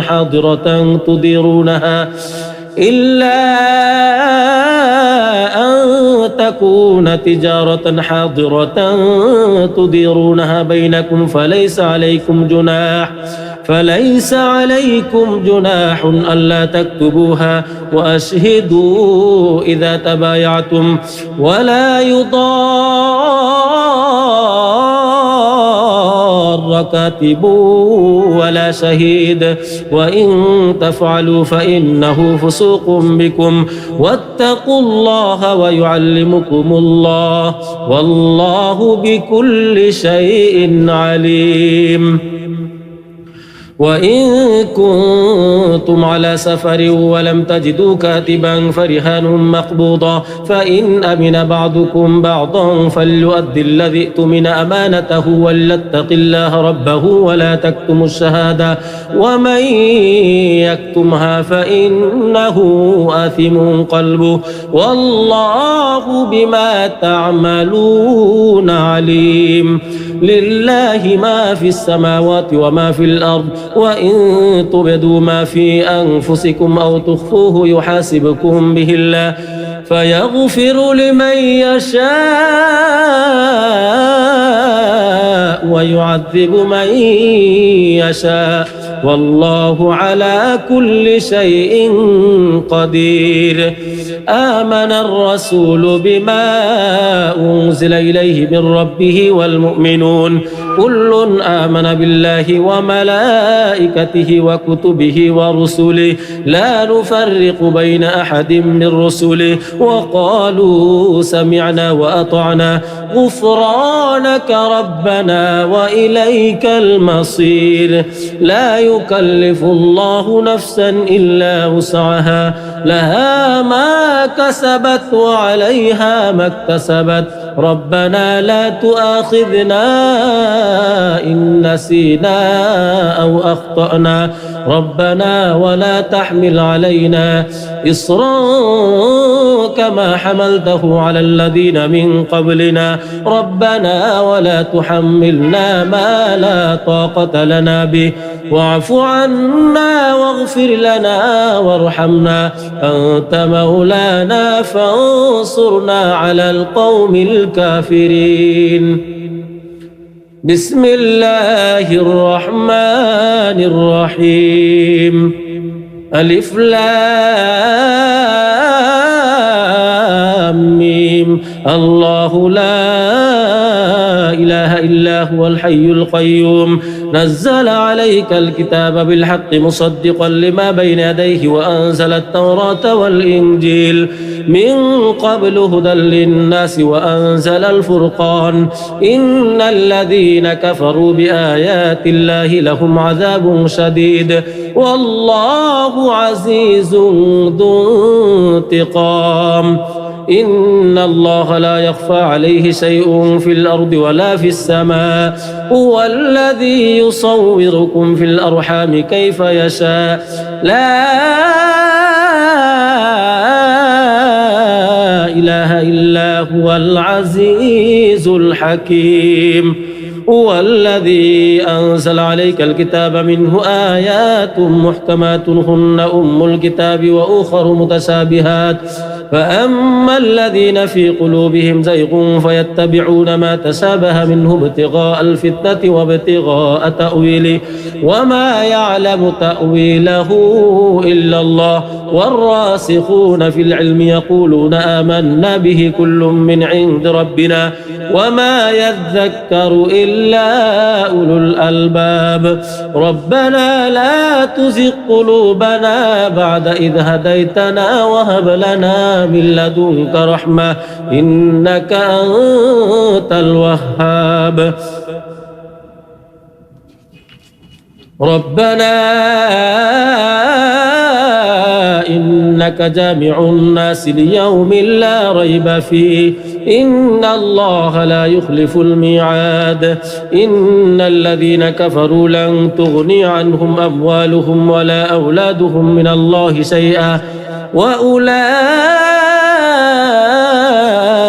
هم وقود النار كدأب آل فرعون والذين من قبلهم كذبوا بآياتنا فأخذهم الله بذنوبهم والله شديد العقاب قل للذين كفروا ستغلبون وتحشرون إلى جهنم وبئس المهاد قد كان لكم آية في فئتين التقتا فئة تقاتل في سبيل الله وأخرى كافرة يرونهم مثليهم رأي العين والله يؤيد بنصره من يشاء إن في ذلك لعبرة لأولي الأبصار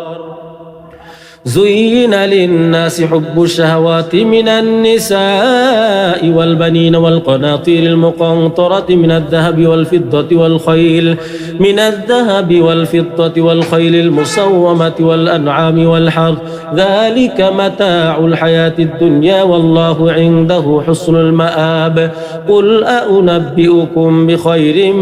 من ذلكم للذين اتقوا عند ربهم جنات تجري من تحتها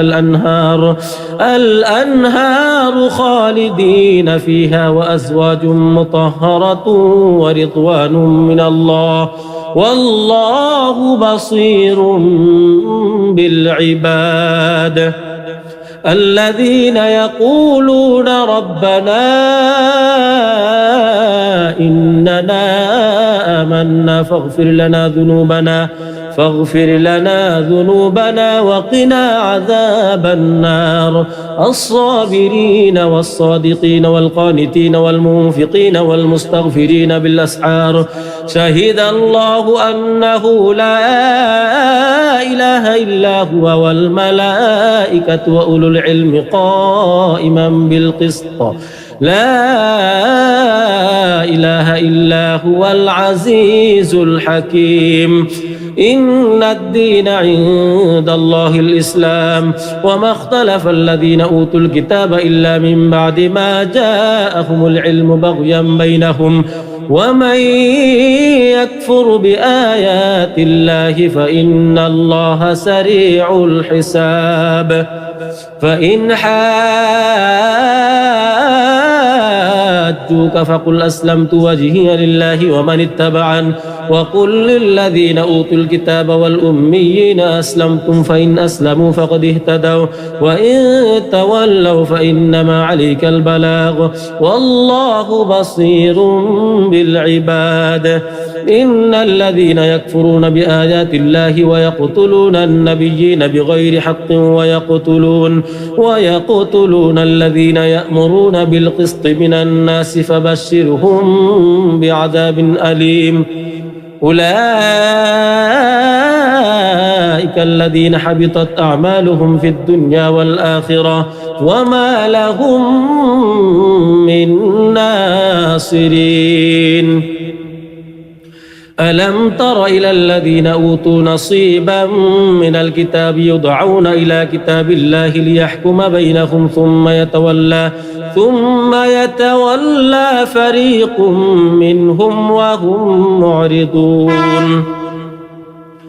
ذلك بأنهم قالوا لن تمسنا النار إلا أياما معدودات وغرهم في دينهم ما كانوا يفترون فكيف إذا جمعناهم ليوم لا ريب فيه ووفيت كل نفس ما كسبت وهم لا يظلمون قل اللهم مالك الملك تؤتي الملك من تشاء وتنزع الملك ممن تشاء وتعز من تشاء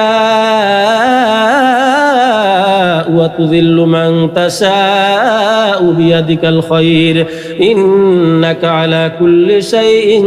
قدير تولج الليل في النهار وتولج النهار في الليل وتخرج الحي من الميت وتخرج الميت من الحي وترزق من تشاء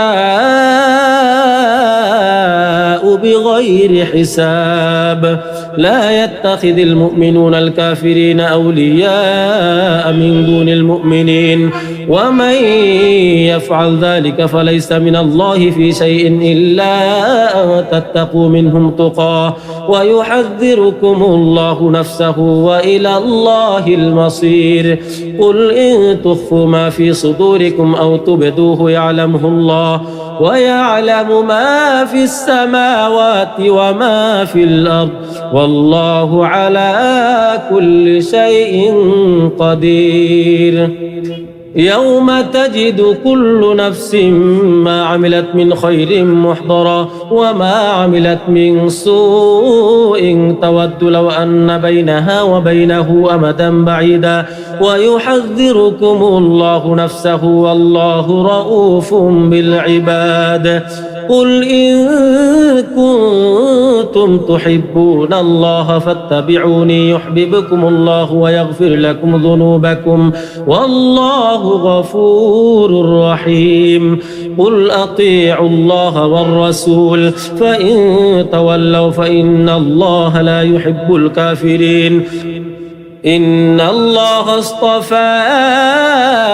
آدم ونوحا وآل إبراهيم وآل عمران على العالمين ذرية بعضها من بعض والله سميع عليم إذ قالت امرأة عمران رب إني نذرت لك ما في بطني محررا فتقبل مني إنك أنت السميع العليم فلما وضعتها قالت رب إني وضعتها أنثى والله أعلم بما وضعت وليس الذكر كالأنثى وإني سميتها مريم وإني أعيدها بك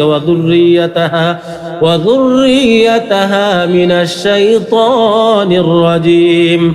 فتقبلها ربها بقبول حسن وأنبتها نباتا حسنا وكفلها زكريا كلما دخل عليها زكريا المحراب وجد عندها رزقا قال يا مريم أنى لك هذا قالت هو من عند الله إن الله يرزق من يشاء بغير حساب هنالك دعا زكريا ربه قال رب هب لي من لدنك ذرية طيبة إنك سميع الدعاء فنادته الملائكة وهو قائم يصلي في المحراب أن الله يبشرك بيحيى مصدقا بكلمة من الله وسيدا وحصورا ونبيا من الصالحين قال رب أنى يكون لي غلام وقد بلغني الكبر وامرأتي عاقر قال كذلك الله يفعل ما يشاء قال رب اجعل لي آية قال آيتك ألا تكلم الناس 3 أيام إلا رمزا واذكر ربك كثيرا وسبح بالعشي والإبكار وإذ قالت الملائكة يا مريم إن الله اصطفاك وطهرك واصطفاك على نساء العالمين يا مريم اقنتي لربك واسجدي واركعي مع الراكعين ذلك من أنباء الغيب نوحيه إليك وما كنت لديهم إذ يلقون أقلامهم أيهم يكفل مريم وما كنت لديهم إذ يختصمون إذ قالت الملائكة يا مريم إن الله يبشرك بكلمة منه اسمه المسيح عيسى بن مريم وجيها في الدنيا والآخرة وجيها في الدنيا والآخرة ومن المقربين ويكلم الناس في المهد وكهلا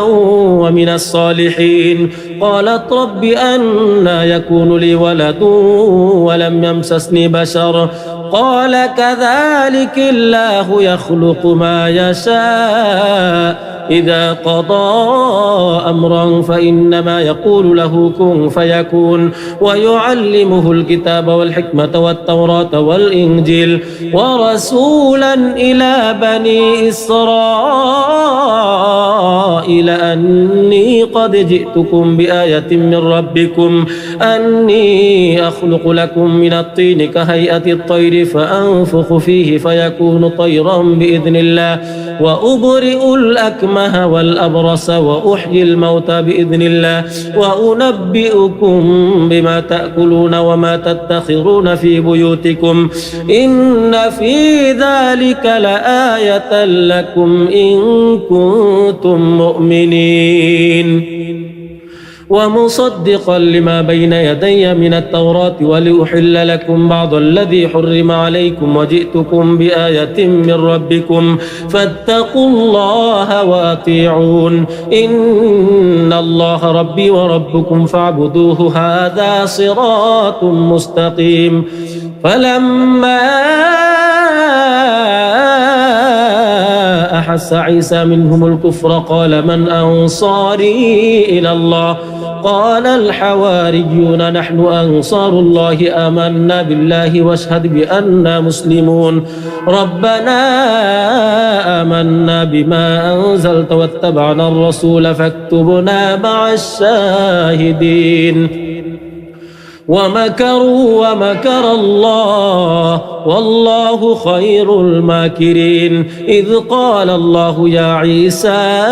إني متوفيك ورافعك إلي ومطهرك من الذين كفروا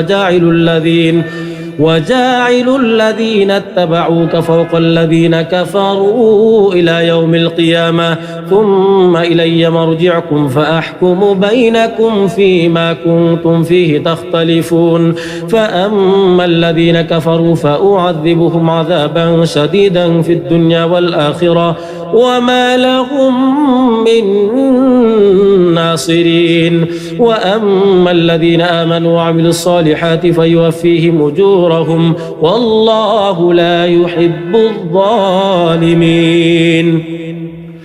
ذلك نتلوه عليك من الآيات والذكر الحكيم. إن مثل عيسى عند الله كمثل آدم خلقه من تراب ثم قال له كن فيكون الحق من ربك فلا تكن من الممترين. فمن حاجك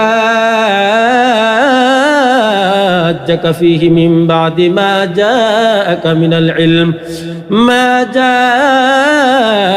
من العلم فقل تعالوا ندعو أبناءنا وأبناءكم ونساءكم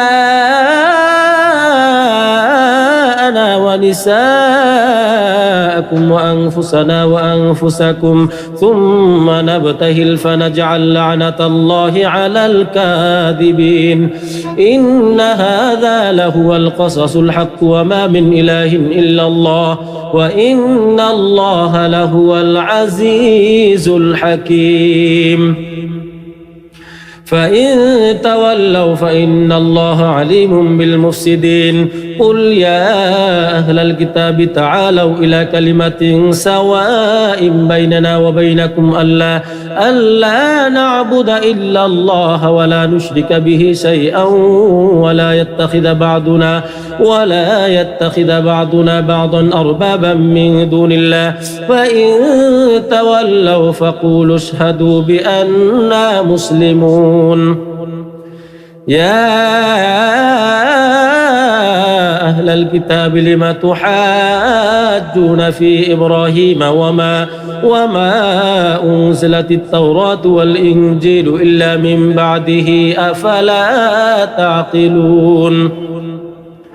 ها أنتم هؤلاء حاججتم فيما لكم به علم فلم تحاجون فيما ليس لكم به علم والله يعلم وأنتم لا تعلمون ما كان إبراهيم يهوديا ولا نصرانيا ولكن كان حنيفا مسلما وما كان من المشركين إن أولى الناس بإبراهيم للذين اتبعوه وهذا النبي والذين آمنوا والله ولي المؤمنين ودت طائفة من أهل الكتاب لو يضلونكم وما يضلون إلا أنفسهم وما يشعرون يا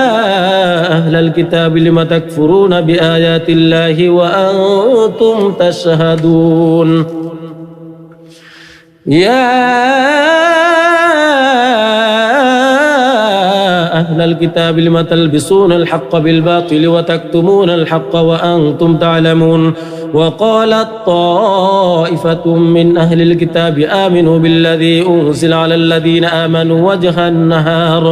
وجه النهار واكفروا آخره لعلهم يرجعون ولا تؤمنوا إلا لمن تبع دينكم قل إن الهدى هدى الله أن يؤتى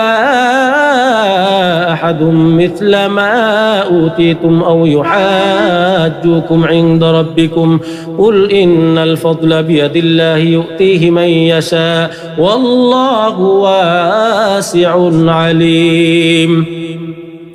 يختص برحمته من يشاء والله ذو الفضل العظيم ومن أهل الكتاب من إن تأمنه بقنطار يؤده إليك ومنهم من إن تأمنه بدينار لا يؤده إليك إلا ما دمت عليه قائما ذلك بأنهم قالوا ليس علينا في الأميين سبيل ويقولون على الله الكذب وهم يعلمون بلى من أوفى بعهده واتقى فإن الله يحب المتقين إن الذين يشترون بعهد الله وأيمانهم ثمنا قليلا أولئك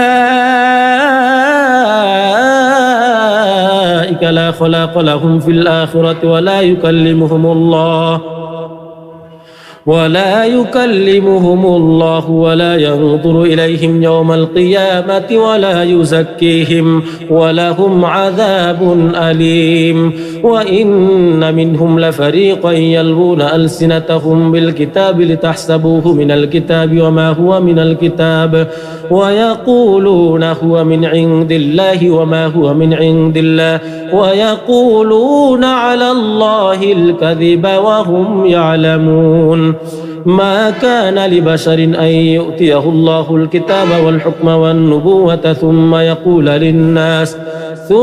يقول للناس كونوا عبادا لي من دون الله ولكن كونوا ربانيين بما كنتم تعلمون الكتاب وبما كنتم تدرسون ولا يأمركم أن تتخذوا الملائكة والنبيين أربابا أيأمركم بالكفر بعد إذ أنتم مسلمون وإذ أخذ الله ميثاق النبيين لما آتيتكم من كتاب وحكمة ثم جاءكم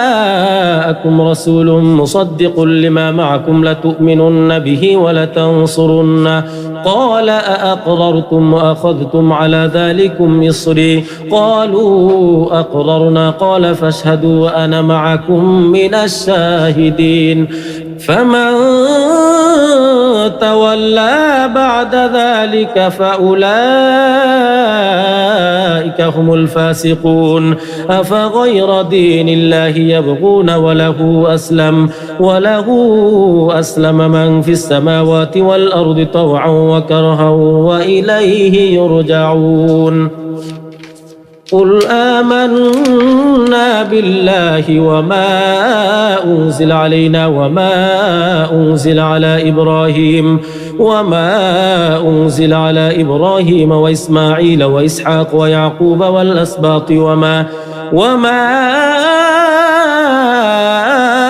أوتي موسى وعيسى والنبيون من ربهم لا نفرق بين أحد منهم ونحن له مسلمون ومن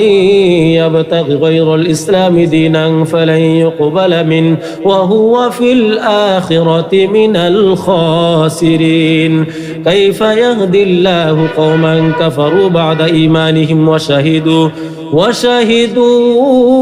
أن الرسول حق وجاءهم البينات والله لا يهدي القوم الظالمين أولئك جزاؤهم أن عليهم لعنة الله والملائكة والناس أجمعين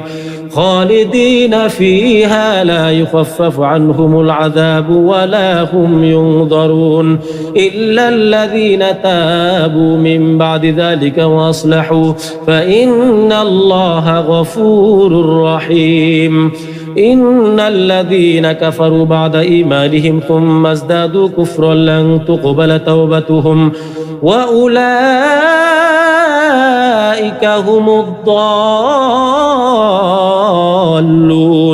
إن الذين كفروا وماتوا وهم كفار فلن يقبل من أحدهم ملء الأرض ذهبا ولو افتدى به أولئك لهم عذاب أليم وما لهم من ناصرين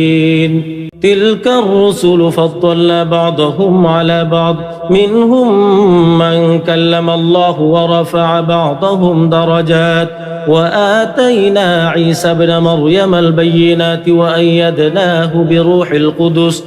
ولو شاء الله ما اقتتل الذين من بعد ما جاءتهم البينات ولكن اختلفوا فمنهم من آمن ومنهم من كفر ولو شاء الله ما اقتتلوا ولكن الله يفعل ما يريد يا أيها الذين آمنوا أنفقوا مما رزقناكم من قبل أن يأتي يوم لا بيع فيه ولا خلة ولا شفاعة والكافرون هم الظالمون الله لا إله إلا هو الحي القيوم لا تأخذه سنة ولا نوم له ما في السماوات وما في الأرض من ذا الذي يشفع عنده إلا بإذنه يعلم ما بين أيديهم وما خلفهم ولا يحيطون بشيء من علمه إلا بما شاء وسع كرسيه السماوات والأرض ولا يؤوده حفظهما وهو العلي العظيم لا إكراه في الدين قد تبين الرشد من الغي فمن يكفر بالطاغوت ويؤمن بالله فقد استمسك بالعروة الوثقى لا انفصام لها والله سميع عليم الله ولي الذين آمنوا يخرجهم من الظلمات إلى النور والذين كفروا أولياؤهم الطاغوت يخرجونهم من النور إلى الظلمات أولئك أصحاب النار هم فيها خالدون ألم تر إلى الذي حاج إبراهيم في ربه أن آتاه الله الملك إذ قال إبراهيم ربي الذي يحيي ويميت قال أنا أحيي وأميت قال إبراهيم فإن الله يأتي بالشمس من المشرق فأت بها من المغرب فبهت الذي كفر والله لا يهدي القوم الظالمين أو كالذي مر على قرية وهي خاوية على عروشها قال أنى يحيي هذه الله بعد موتها فأماته الله 100 عام ثم بعثه قال كم لبثت قال لبثت يوما أو بعض يوم قال بل لبثت 100 عام فانظر إلى طعامك وشرابك لم يتسنه وانظر إلى حمارك ولنجعلك آية للناس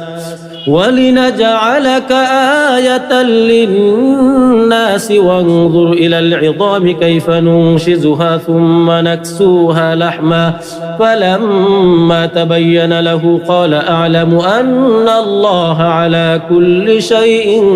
قدير وإذ قال إبراهيم رب أرني كيف تحيي الموتى قال أولم تؤمن قال بلى ولكن ليطمئن قلبي قال فخذ 4 من الطير فاصرهن إليك ثم اجعل على كل جبل منهن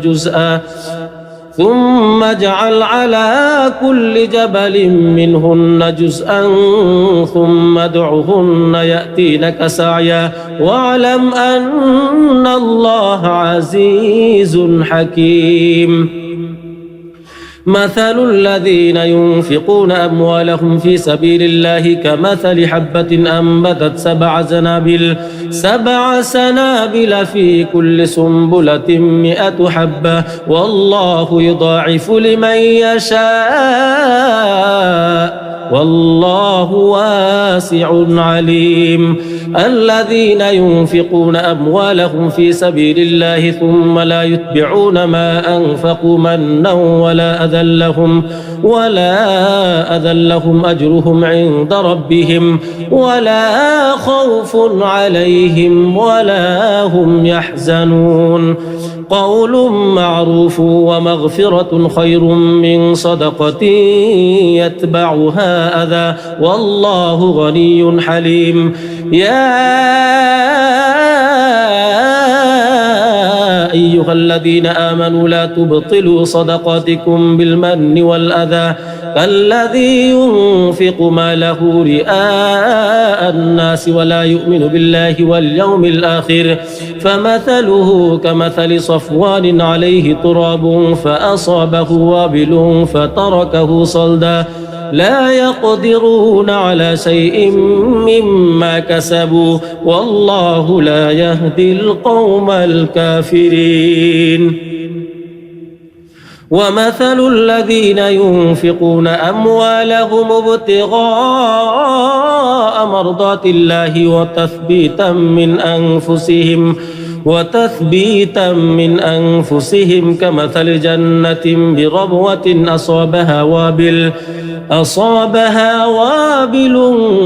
فآتت أكلها ضعفين فإن لم يصبها وابل فطل والله بما تعملون بصير أيود أحدكم أن تكون له جنة من نخيل وأعناب تجري من تحتها الأنهار له فيها من كل الثمرات وأصابه الكبر وله ذرية ضعفاء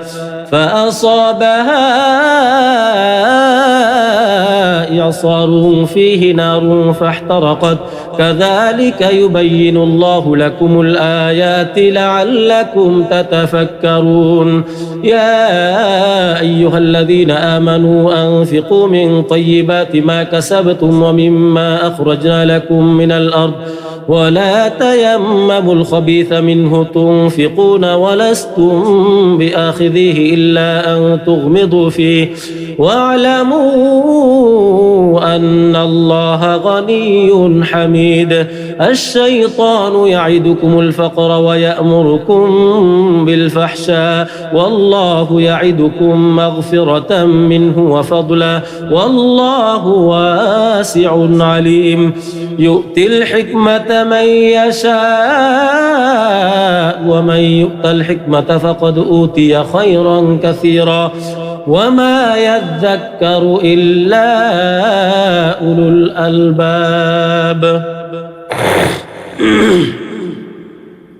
وما أنفقتم من نفقة أو نذرتم من نذر فإن الله يعلمه وما للظالمين من أنصار إن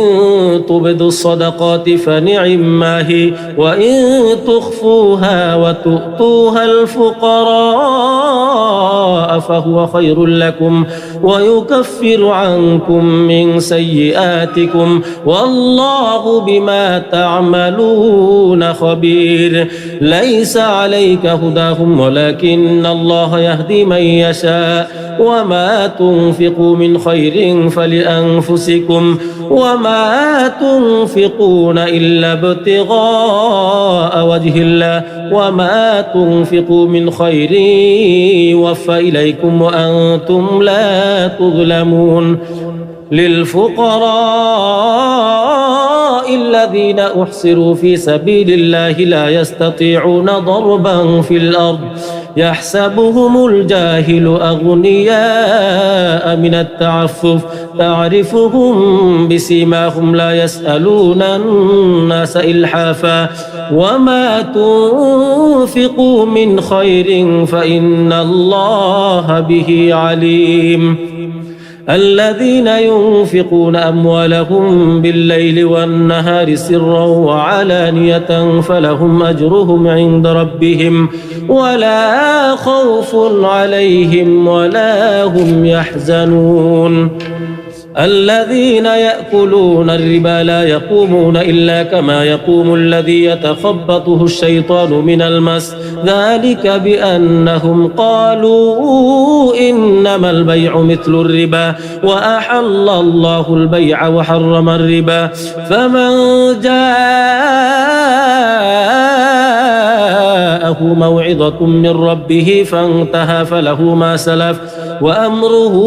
إلى الله ومن عاد فأولئك أصحاب النار هم فيها خالدون يمحق الله الربا ويربي الصدقات والله لا يحب كل كفار أثيم إن الذين آمنوا وعملوا الصالحات وأقاموا الصلاة وآتوا الزكاة لهم أجرهم عند ربهم ولا خوف عليهم ولا هم يحزنون يا أيها الذين آمنوا اتقوا الله وذروا ما بقي من الربا إن كنتم مؤمنين فإن لم تفعلوا فأذنوا بحرب من الله ورسوله وإن تبتم فلكم رؤوس أموالكم لا تظلمون ولا تظلمون وإن كان ذو عسرة فنظرة إلى ميسرة وأن تصدقوا خير لكم إن كنتم تعلمون واتقوا يوما ترجعون فيه إلى الله ثم توفى كل نفس ما كسبت وهم لا يظلمون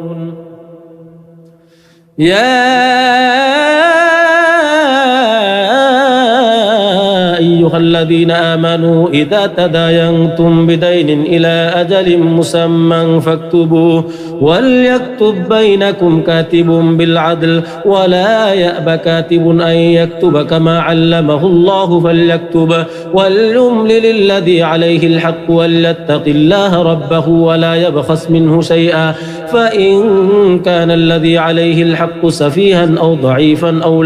أو لا يستطيع أن يمله فليملل وليه بالعدل واستشهدوا شهيدين من رجالكم فإن لم يكونا رجلين فرجل وامرأتان ممن ترضون من الشهداء أن تضل إحداهما فتذكر إحداهما الأخرى ولا يأبى الشهداء إذا ما دعوا ولا تسأموا أن تكتبوه صغيرا أو كبيرا إلى أجله ذلكم أقسط عند الله وأقوم للشهادة وأدنى ألا ترتابوا إلا أن تكون تجارة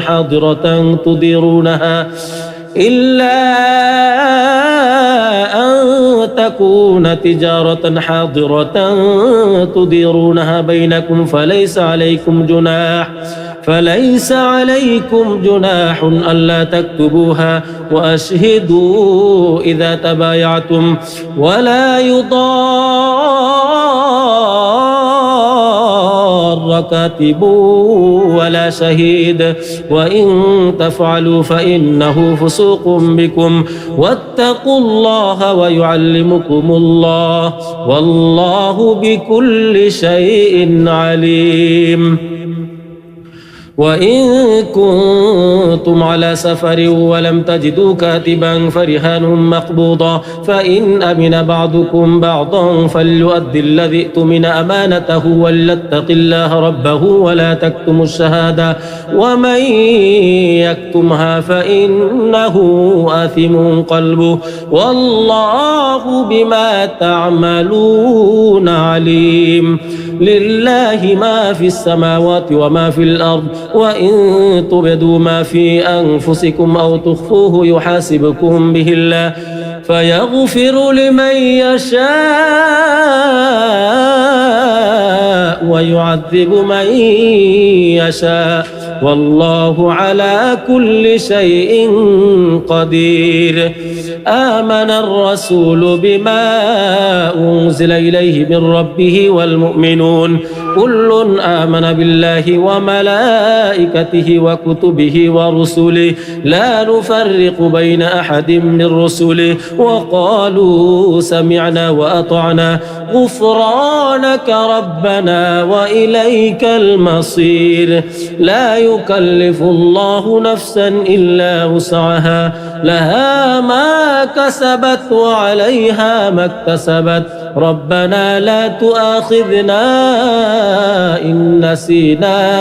أو أخطأنا ربنا ولا تحمل علينا إصرا كما حملته على الذين من قبلنا ربنا ولا تحملنا ما لا طاقة لنا به واعف عنا واغفر لنا وارحمنا أنت مولانا فانصرنا على القوم الكافرين. بسم الله الرحمن الرحيم. ألف لام ميم. الله لا إله إلا هو الحي القيوم نزل عليك الكتاب بالحق مصدقا لما بين يديه وأنزل التوراة والإنجيل من قبل هدى للناس وأنزل الفرقان إن الذين كفروا بآيات الله لهم عذاب شديد والله عزيز ذو انتقام. إن الله لا يخفى عليه شيء في الأرض ولا في السماء هو الذي يصوركم في الأرحام كيف يشاء لا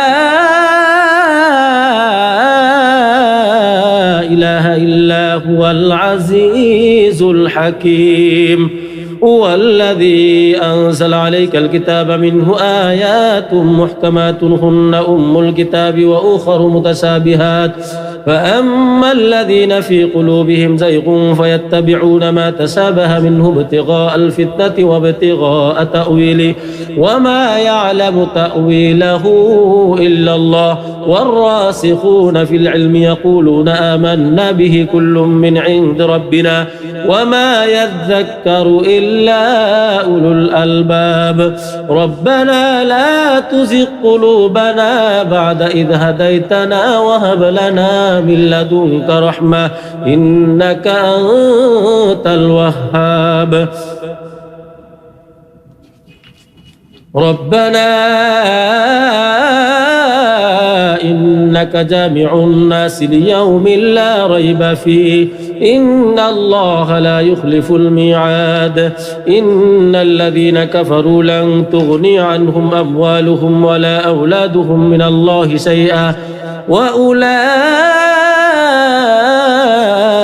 هم وقود النار كدأب آل فرعون والذين من قبلهم كذبوا بآياتنا فأخذهم الله بذنوبهم والله شديد العقاب قل للذين كفروا ستغلبون وتحشرون إلى جهنم وبئس المهاد قد كان لكم آية في فئتين التقتا فئة تقاتل في سبيل الله وأخرى كافرة يرونهم مثليهم رأي العين والله يؤيد بنصره من يشاء إن في ذلك لعبرة لأولي الأبصار زين للناس حب الشهوات من النساء والبنين والقناطير المقنطرة من الذهب والفضة والخيل المسومة والأنعام والحرث ذلك متاع الحياة الدنيا والله عنده حسن المآب قل أنبئكم بخير من ذلكم للذين اتقوا عند ربهم جنات تجري من تحتها الأنهار خالدين فيها وأزواج مطهرة ورضوان من الله والله بصير بالعباد الذين يقولون ربنا إننا آمنا فاغفر لنا ذنوبنا وقنا عذاب النار الصابرين والصادقين والقانتين والمنفقين والمستغفرين بالأسحار شهد الله أنه لا إله إلا هو والملائكة وأولو العلم قائما بالقسط لا إله إلا هو العزيز الحكيم إن الدين عند الله الإسلام وما اختلف الذين أوتوا الكتاب إلا من بعد ما جاءهم العلم بغيا بينهم ومن يكفر بآيات الله فإن الله سريع الحساب فإن حاجوك فقل أسلمت وجهي لله ومن اتبعن وقل للذين أوتوا الكتاب والأميين أسلمتم فإن أسلموا فقد اهتدوا وإن تولوا فإنما عليك البلاغ والله بصير بالعباد إن الذين يكفرون بآيات الله ويقتلون النبيين بغير حق ويقتلون الذين يأمرون بالقسط من الناس فبشرهم بعذاب أليم أولئك الذين حبطت أعمالهم في الدنيا والآخرة وما لهم من ناصرين ألم تر إلى الذين أوتوا نصيبا من الكتاب يدعون إلى كتاب الله ليحكم بينهم ثم يتولى فريق منهم وهم معرضون ذلك بأنهم قالوا لن تمسنا النار إلا أياما معدودات وغرهم في دينهم ما كانوا يفترون فكيف إذا جمعناهم ليوم لا ريب فيه ووفيت كل نفس ما كسبت وهم لا يظلمون قل اللهم مالك الملك تؤتي الملك من تشاء وتنزع الملك ممن تشاء وتعز من تشاء وتذل من تشاء بيدك الخير إنك على كل شيء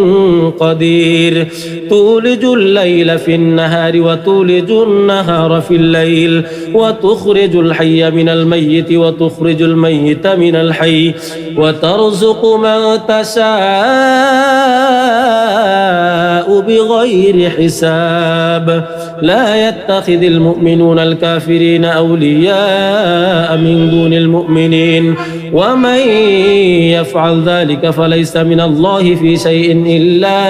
أن تتقوا منهم تقاه ويحذركم الله نفسه وإلى الله المصير قل إن تخفوا ما في صدوركم أو تبدوه يعلمه الله ويعلم ما في السماوات وما في الأرض والله على كل شيء قدير يوم تجد كل نفس ما عملت من خير محضرا وما عملت من سوء تود لو أن بينها وبينه أمدا بعيدا ويحذركم الله نفسه والله رؤوف بالعباد قل إن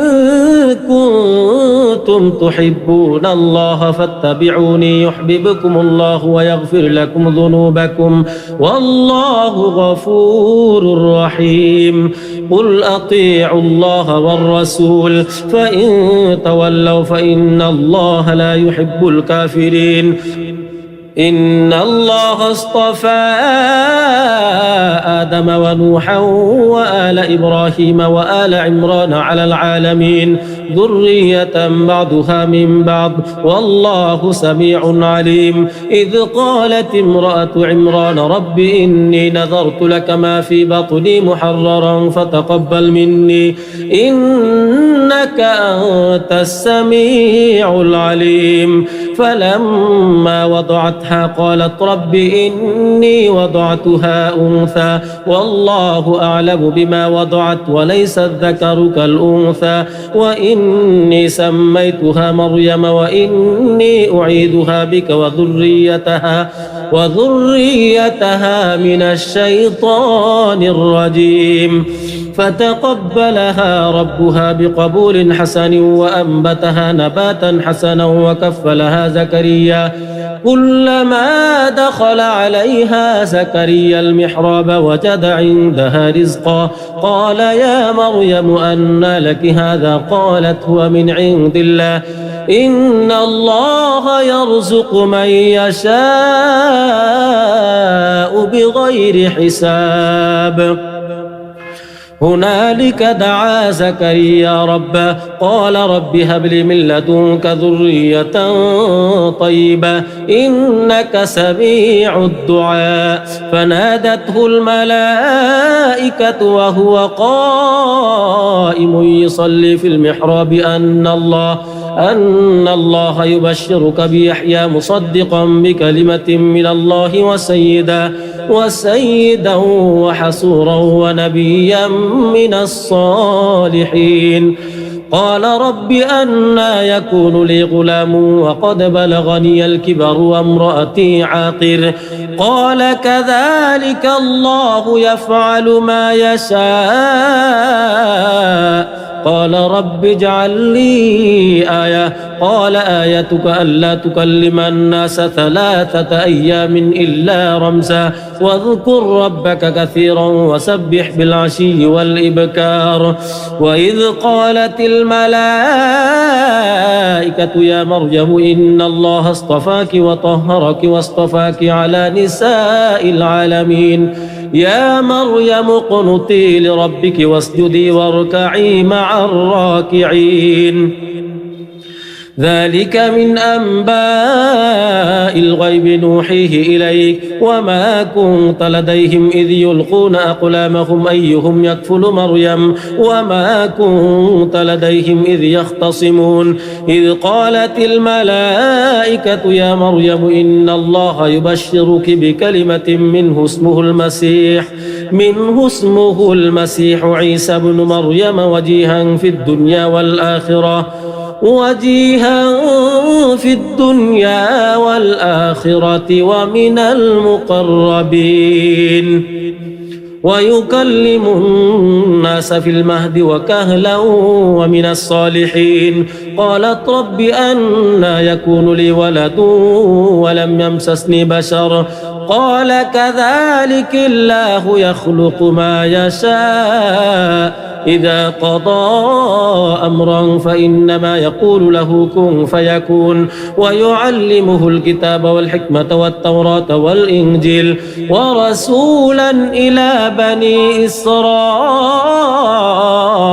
أني قد جئتكم بآية من ربكم أني أخلق لكم من الطين كهيئة الطير فأنفخ فيه فيكون طيرا بإذن الله وأبرئ الأكمه والأبرص وأحيي الموتى بإذن الله وأنبئكم